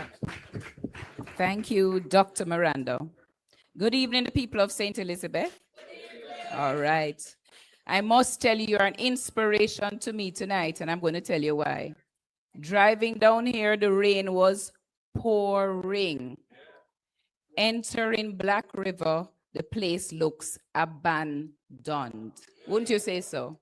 So when I came through the gates and I saw the hundreds of people here waiting for their voices to be heard, I felt inspired, and my hat and maximum respect goes to each and every one of you. And I also want to thank and show respect to your counselors, because they so understood the plight and the fact that the attention has moved from the people of St. Elizabeth and out in the West. Because in Kingston, we think everything is normal, you know. In Kingston, when you drive up there, you almost forget that a hurricane just impacted if it wasn't for the economy and the fact that not really going on in Jamaica. you would almost forget that there was a hurricane out there, because they would tell you over and over when you turn on the news that life is back to normal. Is your life back to normal? So I really want to thank your councillors for raising the awareness and bringing us here, and the opposition leader for responding immediately. Right. What we must remember, and I want you to remember, the same way you inspire me, you can inspire Jamaica, and you can educate the rest of us, because there's power in your voice. So one thing I heard you say, and in talking to the opposition leader, I said, let me get up and remind you or encourage you or guide you to do, is that a lot of people seem to have been assessed, but nothing has happened, right? You're living under tarpaulin same way. So I suggest that we create a big database. I don't know if the councillors can help you to register your name and the information that you gave, so that we now can advocate on your behalf. Because that's the best thing we can do. Hear what's happening and advocate for you. So you think you can do that? Yeah, man, give your names and advocate. Because what I think the government is missing is the very fact that besides announcements, there are real consequences when nothing is happening. So if you don't have a roof over your head, and maybe your house was where you had your little shop, not true, where you sold from, and if you can't do business, you can't help yourself, and the same big business people are relying on you to buy from them, you can't buy from them either. So we'll have a shining city with nothing happening in the shining city. So we need to really get you back up on your feet. You heard the opposition spokesperson on agriculture speak very simply that if you're able to provide for yourselves, and the government wouldn't have to give out so much handouts, not true? Because you'll be generating enough income to do the things that you need to do. So what I'd like to encourage them tonight to do is to think about what's happening in the gap.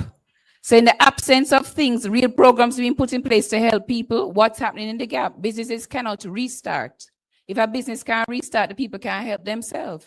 So they continue to hear the agony of people, because there'll be nothing given to them to help them to make a real difference in their lives. So the gap is what we need to deal with. Because a shining city, we want development, and nobody in the opposition will be opposing development, but the development has to make sense, and it has to be orderly. And people need to know that until development occurs, what do they do in the meantime? Not true?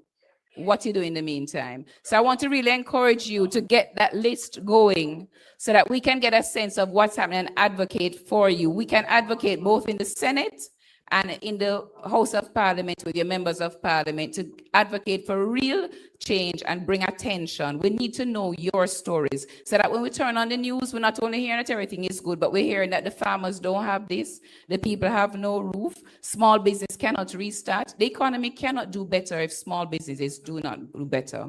I humbly suggest the word is love. Well said. Well said. Okay, we're gonna hear from Mr. Goley. I just wanted to endorse what Senator Anderson has said, and to add to it. So we've heard that there are many people who have not yet received a benefit. We would like to assist you to get that benefit. We need the information.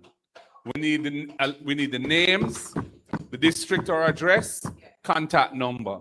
So we not only can advocate in Parliament, but we can TRN as well.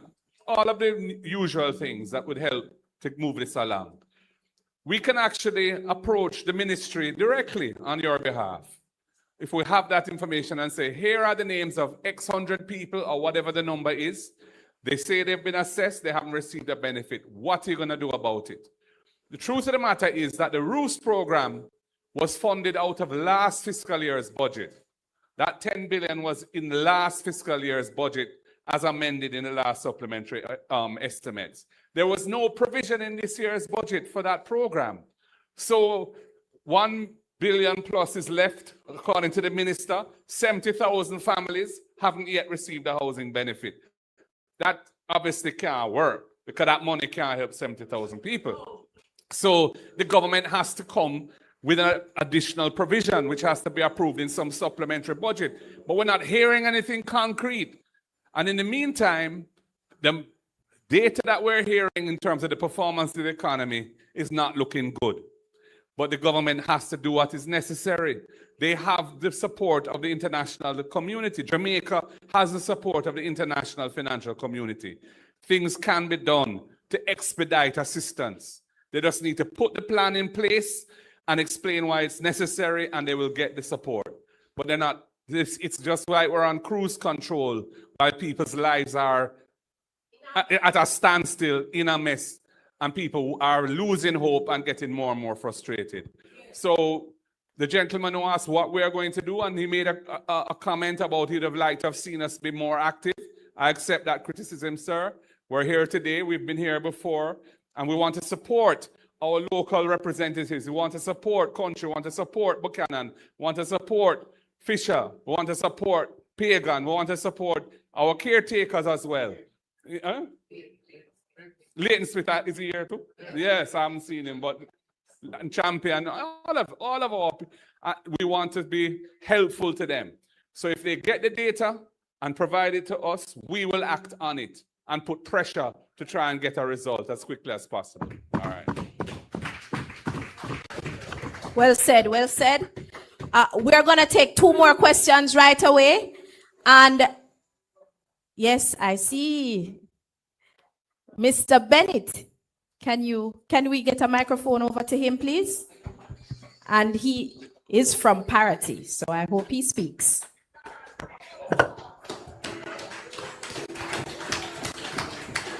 Comrade Leader, good evening. Good evening, comrades. Comrade Leader, I am making appeal tonight on the behalf of Parity residents. Comrade Leader, I lived in Parity all my life. Yeah, and I am asking you and a team to visit us, to stand with us and advocate for us, because the residents, they are very much concerned about their future.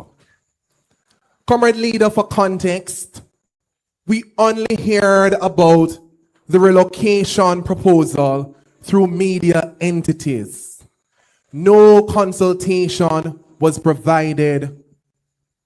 Nothing at all was said to the residents on the ground, and neither a proposal on what the residents will do, you know, if this relocation process should take effect. And Comrade Leader, many of the residents of Parity, they depend on fishing the sea. Their livelihoods are at stake. Comrade Leader, community tourism is another big thing in the Parity area, because many of the persons within the area, you know, they take persons to and fro from Pelican Bar, and they would earn a living through that. So if you should take away all that from them, what is it that you expect these people to do? So I am appealing to you, Comrade Leader, to visit Parity, have a one-on-one interactions with the citizens, because they are depending on you to advocate on their behalf. We don't want a scenario to happen like what we have seen on television, like what have taken place in Bernard Lodge.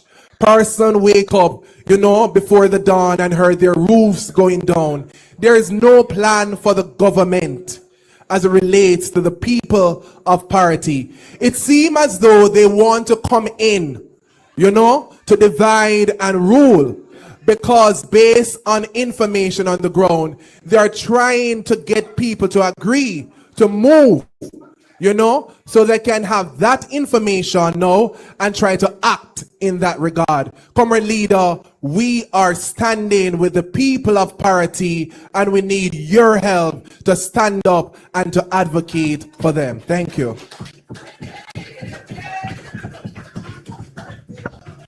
Well said. Well said.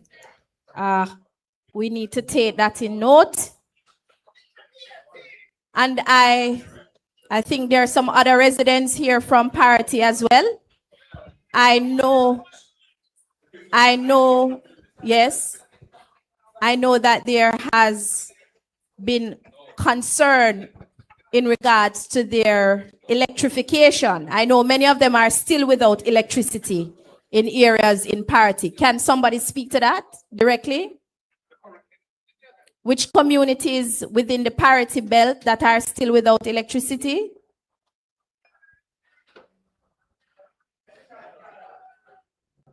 And access to road.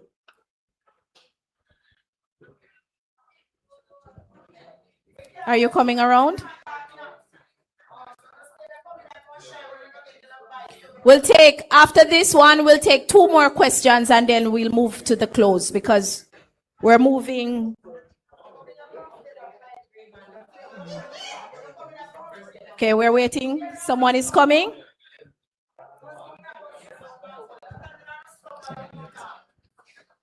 You want to speak? Okay.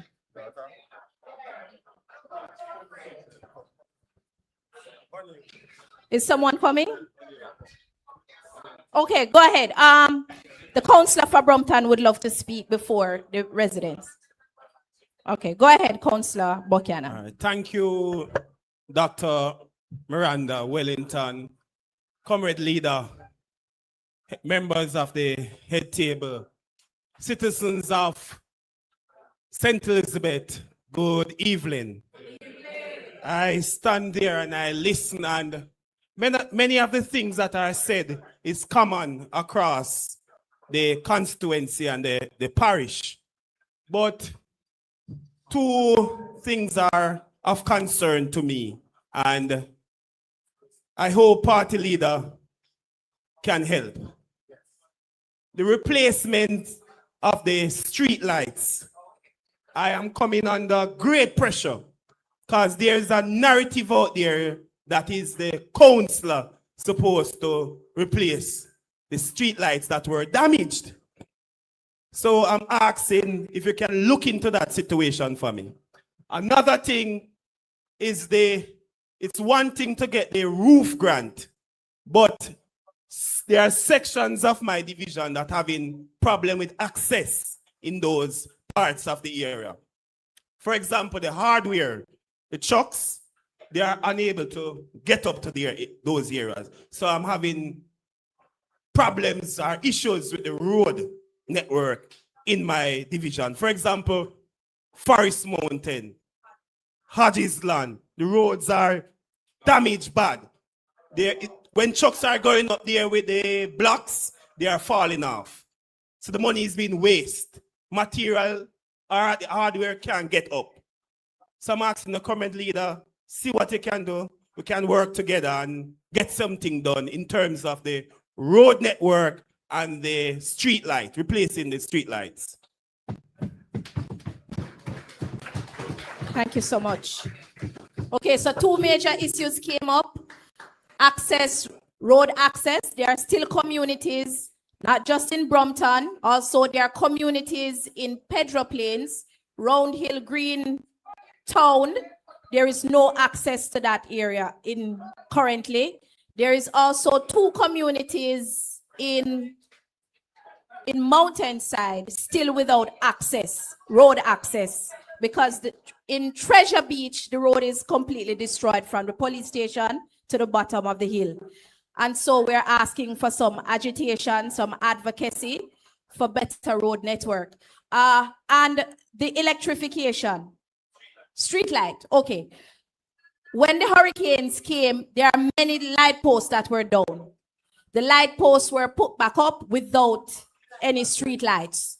I don't know if many of the residents understand what that means. You're in complete darkness.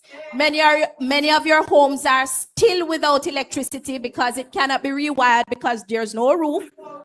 And also, your communities are without light. Without light, that is a recipe for criminality and insecurity. So we're asking for some advocacy in that regard. I am still waiting on the 2 persons who had asked to speak. If not, okay, go ahead. Good afternoon, everyone. Big up my comrade leader. Straight up. Yeah, what I want to suggest is I would like to have a stable put to rather. I am a farmer of I'm from Five Pen, St. Elizabeth in the Brompton Division. And I am having a real difficult problem, which others are having it too.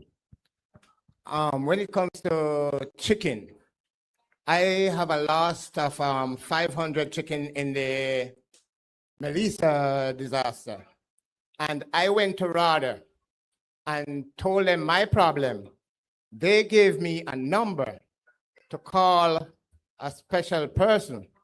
I do so, and not even one time out of about 50 times that I've been calling that person, I'm not getting through. So I would like you to stable it and put it on the table to RADA and find out what is the problem, because there is no farmer from over by my side that have been benefit out of RADA. Five Pen. I'm from the Brompton Division. Yes. So Clifton Spencer. Yes. Buchanan in Brompton Division, yeah. So that is my few words. And one more thing. I am having a little problem with my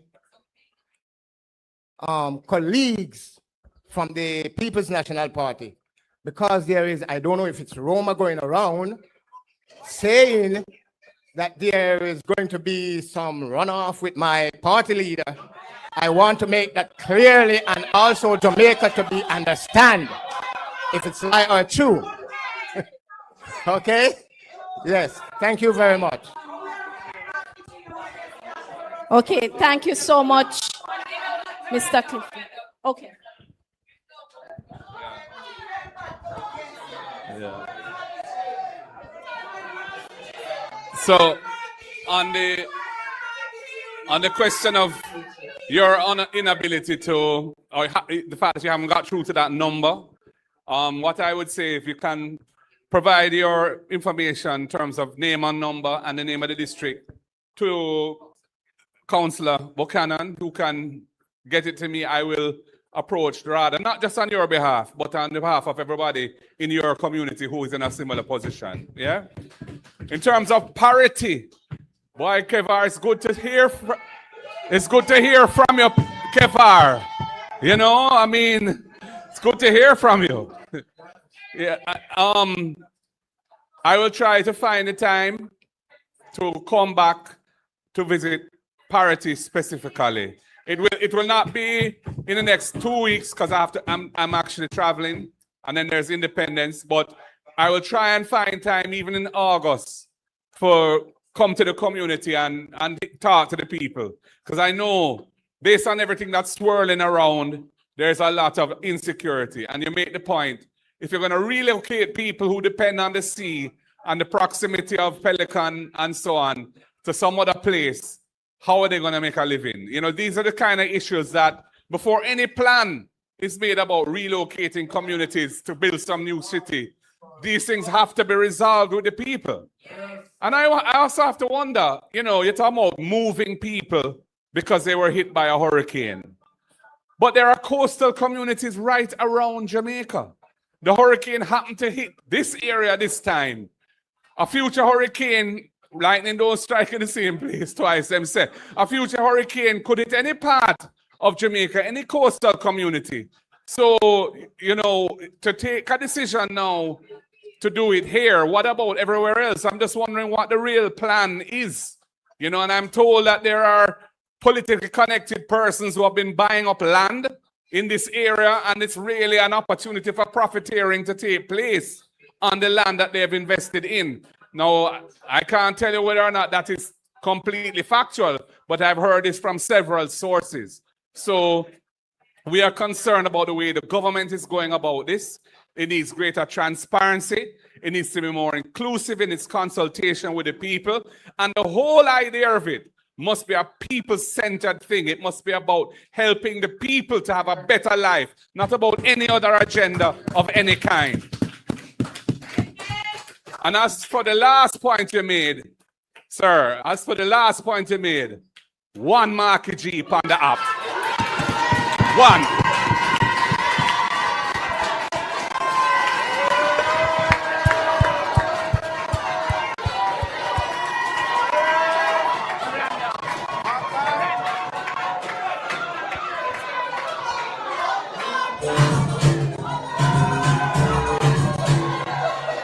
All right.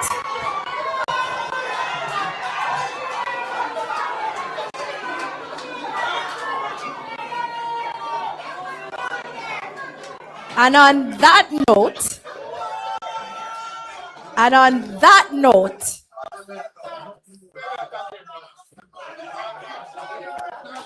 that one Marky G note, we are gonna ask for one last question. One last question.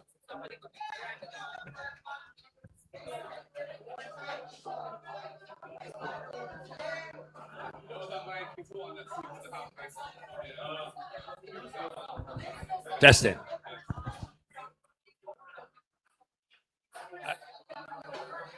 Opposition leader. I'm a pretty shy person. And I was sort of reluctant to come here. But I think I have pressing concerns. I'm a retired civil servant. I spent 42 years with the government. I have a little farm. Incidentally, my name is John Bardowell. I have a little farm not very far from here, where I had at one stage 125 mother pigs. Not pigs, mothers alone. I spent a lot of funds developing a farm. And I was devastated by Melissa. Some people call it hurricane. I call it tsunami. I don't know where this thing named hurricane came from. It's a tsunami. If you're to go to my farm right now and see the thousands of zinc sheeting, I am distraught. I'm sort of a little demotivated. But a lot of people depend on me in terms of, because we are a slaughtering center. People will bring their animals and we slaughter. We supply. So my problem is not just roofing, where my place was devastated. It is how can I resurrect to become useful not only to myself but to the community that depends on me. And my wife, who happens to have been the president of the Pig Farmers Association, who is off the island and is returning shortly to prepare for Denby Agriculture Show, the Pig Farmers Association. The problem that I have is how can I get a kickstart, a re-injection of funds so that I can carry on. As I said, that there are people who depend on me, not only in the parish of St. Elizabeth, but as far as Hanover and Westmoreland, because Grace Slaughtering Facility has gotten their hit too. So people are relying on us to provide slaughtering service. Can you imagine people taking their pigs now to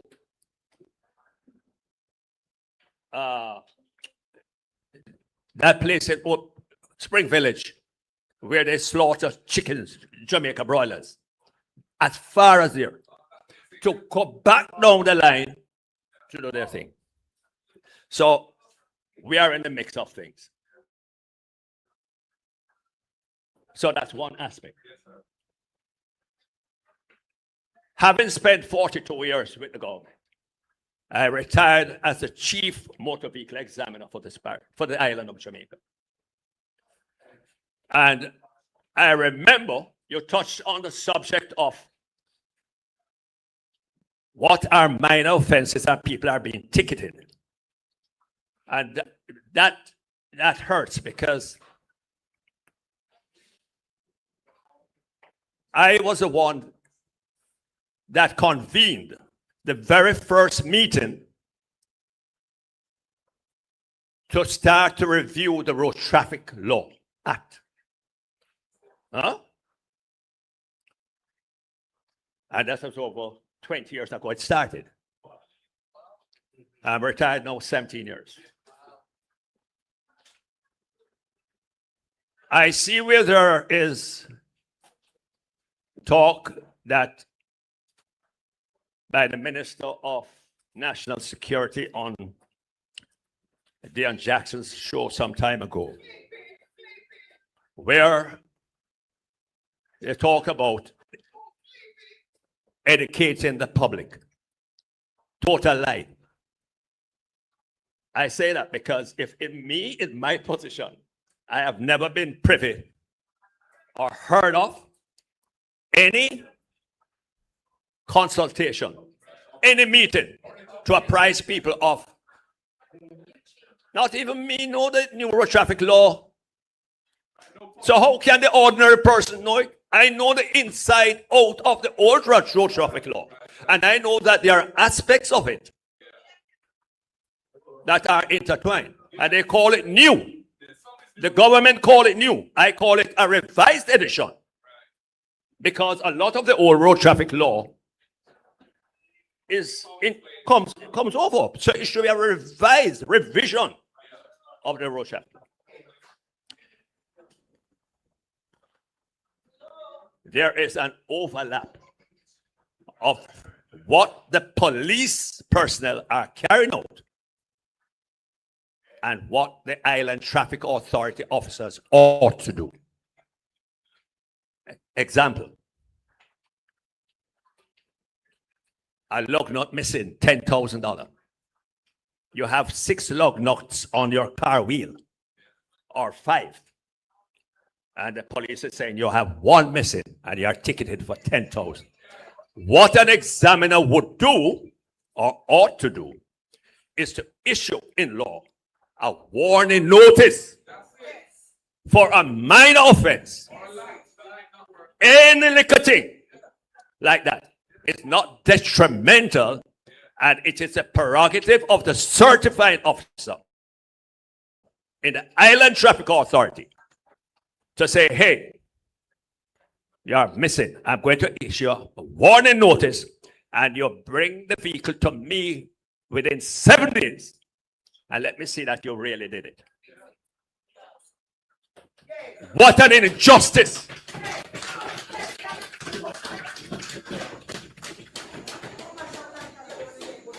And there are several other issues that when I glanced into the new road traffic law, there are current serving motor vehicle examiners that still we are actually observing some aspects of the old law to apply in this situation.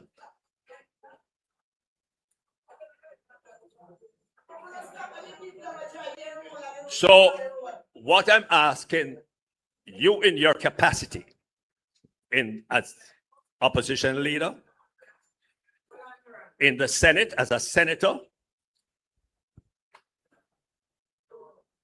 any parliamentarian, is to take task, advocate on behalf of the people who are unaware of the law of this country. Basic rights.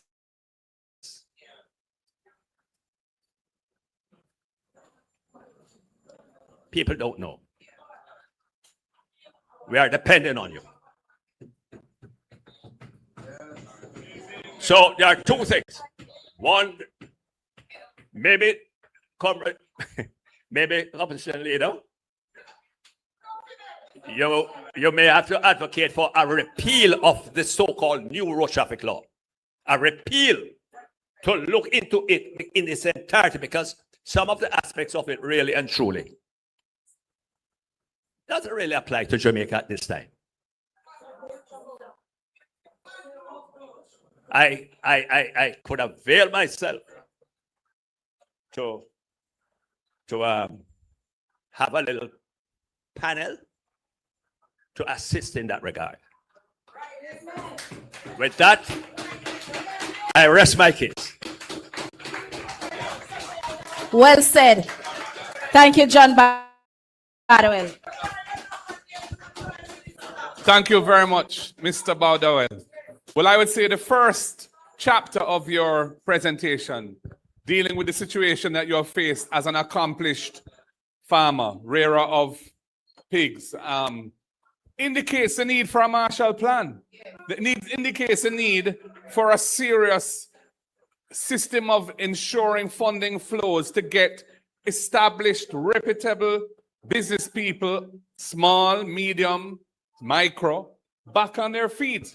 The economy cannot restart if you didn't have insurance, or if your insurance is being hit by average, and the average clause is really being operated in a way that people didn't fully understand, and it has hurt a lot of people. And that has to be addressed. That's a separate matter already. Many of us don't even know what I'm talking about when I say the average clause. But it is a real issue where they say if you have something that you insure a house, and you insured it based on a value of $10 million, and it get leaked, and when they come and assess it, they say the house wasn't worth 10 million before it was hit. It was worth 20. And the damage you suffered is $5 million. They say, well, 10 over 20 is a half, so you get half of the 5 million. You don't, that's essentially what it does. That's what the average clause does. And many people have found themselves underinsured.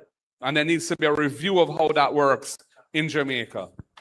But the bigger point really is, on the first aspect of your presentation, is that it speaks eloquently to the need for a really comprehensive program to get business people of all sizes, especially the small and medium operators, back on their feet. The economy can't recover properly, and this part of Jamaica is going to suffer generational harm if we do not deal with it promptly now.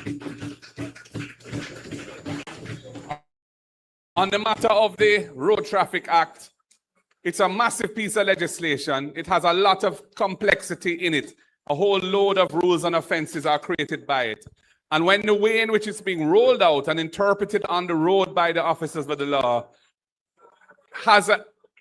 leaves the motoring public feeling that it is unjust, it is unfair, it is disproportionate, and it don't make sense, then Parliament should review it.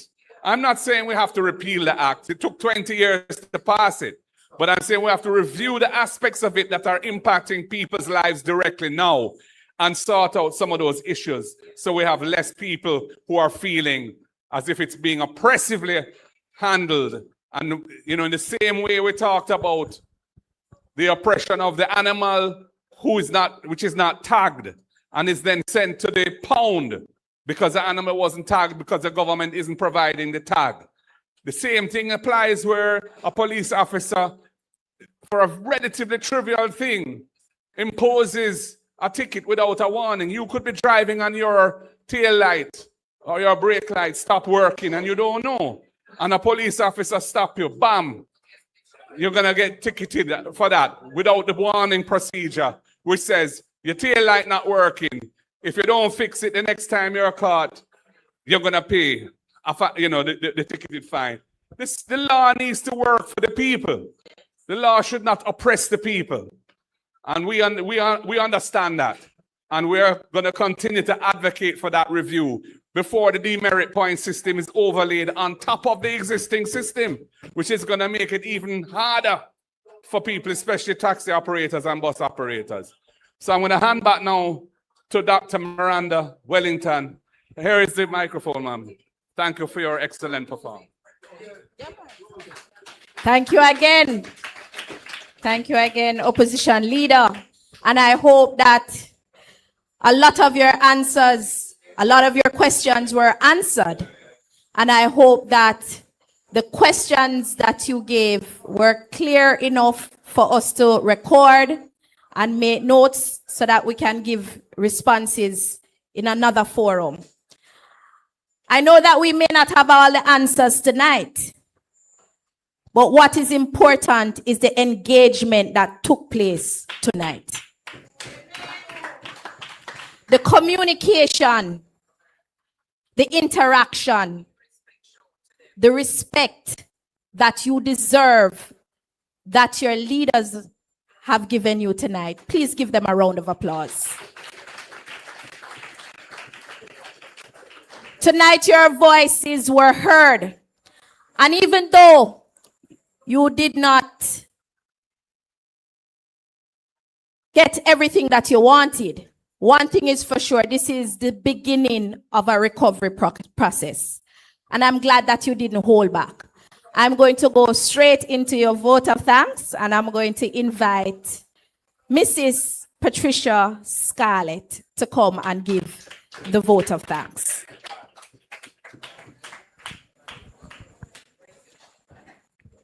Good evening, everyone. Opposition leader, other members of the head table. It has been such an honor to be a part of this wonderful event and to be working with a team of people who truly cares. On behalf of the people of the Western region, in particular St. Elizabeth, I would like to extend my heartfelt gratitude to our esteemed guests. Our keynote speaker, opposition leader, Mr. Mark Golding, who did a superb job in delivering this evening's central address on the state of the recovery. The unacceptably slow pace of rebuilding across St. Elizabeth, the NARA legislation, and the need for genuine oversight and accountability, concerns surrounding compulsory acquisition, and the general uncertainty it has created for landowners, especially those people in poverty, building resilience into how we rebuild, the fact that recovery money remains largely unspent, because we all know that that 1.44 billion, only 2% of it was spent, and the inadequacies of the government's recovery programs, including roofs. You spoke about the government having a structured consultation with the people, and it is needed. Thank you, sir, for coming here this afternoon. And I am 100% sure you have greater clarity on some of the issues that he addressed this afternoon. Are you in a better position now? You're not in a better position? You did not get clarity? You got clarity? All right, so we can say thank you to Senator Floyd Morris, who gave us a detailed assessment of the housing situation across St. Elizabeth. Families still displaced or living under tarpaulins. The backlog in roof and home repairs, the gap between promised and delivered housing support, and what a serious people-centered housing recovery should look like. Sir, we want to say thank you for coming here this evening to address the people of St. Elizabeth. We know that with the right support and strategic planning, small businesses can unlock untapped economic potential that can significantly boost the economy of St. Elizabeth. Senator Keisha Anderson, you focused on the small business community our shopkeepers, the vendors, the fisher folk, tourism operators, and tradespeople, the lifeblood of St. Elizabeth. You spoke about the losses suffered and the difficulty accessing recovery support and financing, and the measures needed to get St. Elizabeth's local economy back on its feet. You did so with eloquence and clarity. And for that, we say thank you. MP Ian Hales, I believe St. Elizabeth is one of the parishes with the most water sources, especially in northwestern St. Elizabeth. A lot of rivers, a lot of springs all over. Nevertheless, the people of St. Elizabeth, we are suffering from water insecurity, serious water insecurity. And I've heard him ask for the names of some of our communities, and I can give you a list. Right now, I have a NWC bill on my telephone. It was sent to me for $475,000 from a resident in Rice Peace in Middlesex. And they have not been getting water for over 20 years. The last time you were here, you came with a bag of groceries, you remember? And you gave us a detailed explanation regarding the cost of living. Before Melissa, it was rough. After Melissa, it is rougher. Because some of us did not take heed to your warning. And right now we are in a pickle. This evening, you gave an in-depth examination of water supply and infrastructure across the parish following Hurricane Melissa. You spoke about the damaged system and the unreliable supply. Communities still dependent on trucked water, and there are not enough trucks in St. Elizabeth to truck water, and I can tell you that it is very costly. The people of a compound town can tell you, Bethsalem, Newmarket area, Coca, Rice Peace, all over St. Elizabeth, they can tell you that the cost to buy water, it's horrible. We just cannot afford it. And you talk about communities dependent on truck water and the investment required to restore and secure reliable water for households, especially our women and girls, farms and businesses in St. Elizabeth. I must tell you that I'm reading this vote of thanks and I'm reading it under stress. Because I've gone to homes where girls are not able to attend school because there's no water. And it's that time of the month. And they have to stay home because there is no water for them to use to go to school. Nevertheless, sir, thank you for coming to shed light on this very important topic, because we know that water is life. Dr. Campbell, you understand very well the human impact of Hurricane Melissa and the farmers of St. Elizabeth, the western region overall. Crops were destroyed and harvest wiped out. It's the first time I've ever seen a hurricane remove pineapple plants out of the soil. And I am wondering if it's a tsunami or a hurricane, because I've seen pineapple farms eroded, pineapple plants just removed like that. Farmers lose income and communities lose food security. There is quite a crisis unfolding, and that's the loan that financed some of these farms. There are a number of persons who borrowed small business loans from the different banking institutions, and right now they are struggling to pay back some of those loans. There are persons who are losing their vehicles that they use as collateral, as security to get some of these loans, and their vehicles are now being taken away from them. Thank you for reminding the world that St. Elizabeth is and must remain the breadbasket of Jamaica. You addressed the devastation of the farms and farming infrastructure. You spoke about the impact on food security and prices nationally, the adequacy of support reaching farmers, and the plan needed to restore and modernize agriculture in the parish. Thank you, Dr. Campbell, for your thorough presentation. To you, the attendees, to you, the people of St. Elizabeth, and there are some persons here from Westmoreland, thank you for coming out to participate in this worthwhile session. This was all about you, and your attendance made the occasion truly special. Respect. Thanks to the online participants, we know that if you could be here, you would be here. To the board and management of this noble institution, thank you for hosting us for this very important town hall meeting. Your partnership means a lot to us. To Mr. Williams, Councillor Dwight Salmon, and Councillor Donovan Pagan, thank you for the part you played in kicking off the meeting on the right footing.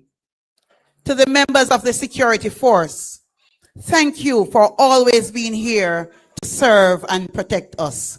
We appreciate you. To the drivers who transported the attendees here, thank you, and please continue to be safe on the roads and ensure your vehicles are in good order.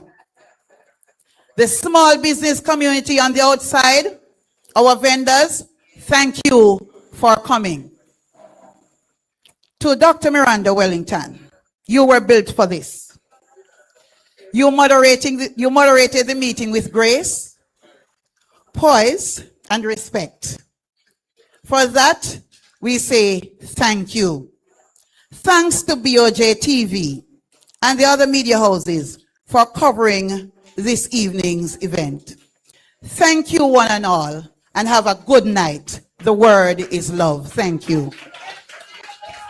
Well said. And on that note, can we all be upstanding?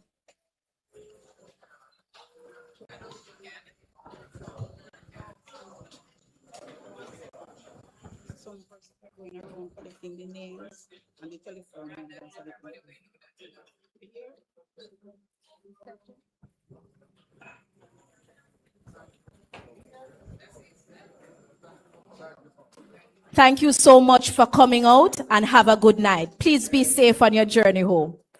One love. No, no. It's all right. There's some gospel music.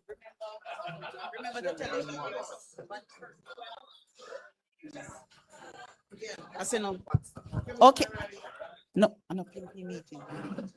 There are persons going around collecting the names, the telephone numbers, and the TRN for the persons who want us to advocate on their behalf.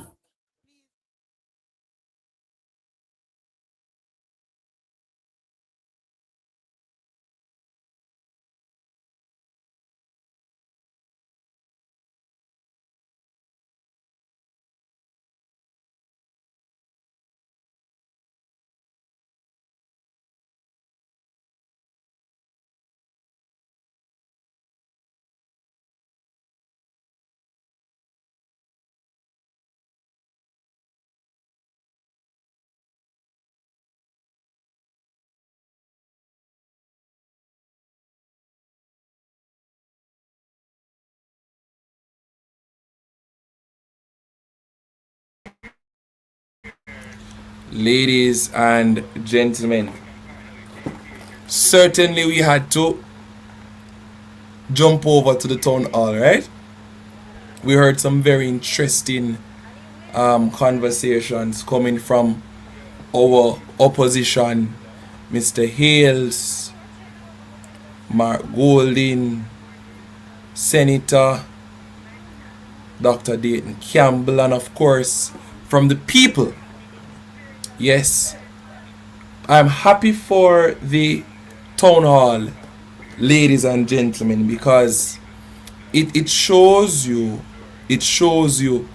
just how serious the situation is. When persons think that the PNP is exaggerating, when people think that the PNP is just playing politics, when people think that the PNP is just trying to make the government look bad, when you go on the ground, you recognize that we are nowhere near the road to recovery. We've already went through the entire town hall. I don't need to come here and go over anything. It was well said by the people and by the opposition. So that's where I leave it for tonight.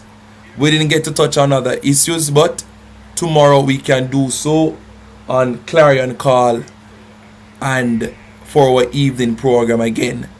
That was well done. Well done. They started late. People were wondering what happened, but it was a well done town hall. The people felt so happy just to be there with the opposition. I'm not sure if you recognize, ladies and gentlemen, but the people were so happy to just see the people getting an opportunity to have conversations with the opposition. Certainly we need more of these. This is what we need: underground engagement, meeting the people where they are. That is definitely what we need. Lovely. And as Mark Golin said, one Marky G on the app. I tell you, let us pray, ladies and gentlemen. Let us pray. Father, we give you thanks for your mercies. We give you thanks for your grace. Thank you for all that you've been doing. Lord, we thank you for that meeting we witnessed just now. We pray for the people who are really suffering, those who are yet to get aid from the government, those without water, those without roofs, people still living under tarpaulins. We heard it. We heard the cry of the people. It is not exaggerated. These are the realities that many Jamaicans are facing. But we are forced to sit by and see a government that doesn't care. But Lord, we're believing that a change will come. We're believing that a revolution will take place. And we're praying for it to happen and to happen very, very soon. Lord, look down on Jamaica. Comfort the family of the 10-year-old that was taken out by the enemy. Give them comfort. Pray, Lord, that you'll be with them. Certainly not an easy time for them. Lord, have your own sweet way in Jamaica as we look to you and tell you thanks. In Jesus' name. Amen. Amen. And amen. Thank you, ladies and gentlemen, for sticking and staying with us. Continue to like the live even as you go. For those who are watching and you're not yet a subscriber, touch the subscribe button. Tomorrow we'll touch on some other matters. Certainly there's a lot to talk about regarding this town hall. A lot of issues were raised. Tomorrow we'll definitely go back to some important clips, some important points, and we heard quite a lot. So there's a lot to digest. There's a lot to talk about. So see you soon. Bye bye. Perspective family. Big up yourself every time Perry the general. Go and do it, comrade.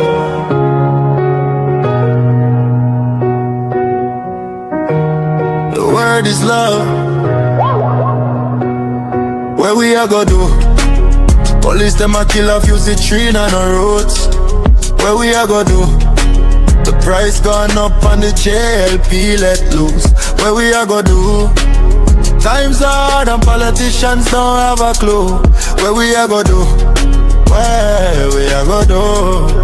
Aye, time for trust and keep the faith to help us win this race. Poor people now no food, all them see a empty plate. And the rich them getting richer, them fi burn up in the lake. Promises they make, but enough of them are fake. But black love divide, put politics aside. A time for we unite, a time for do the right. We have to start by speaking truth and not the lie. Perry set the trend, we have to unite. Pressure it a boil, farmers them a tile. And all our work them no see nothing at all. We can't segregate, we can't separate. Put aside the war, time for love not hate. Pressure it a boil, farmers them a tile. And all our work them no see nothing at all. We can't segregate, we can't separate. Put aside the war, time for love not hate.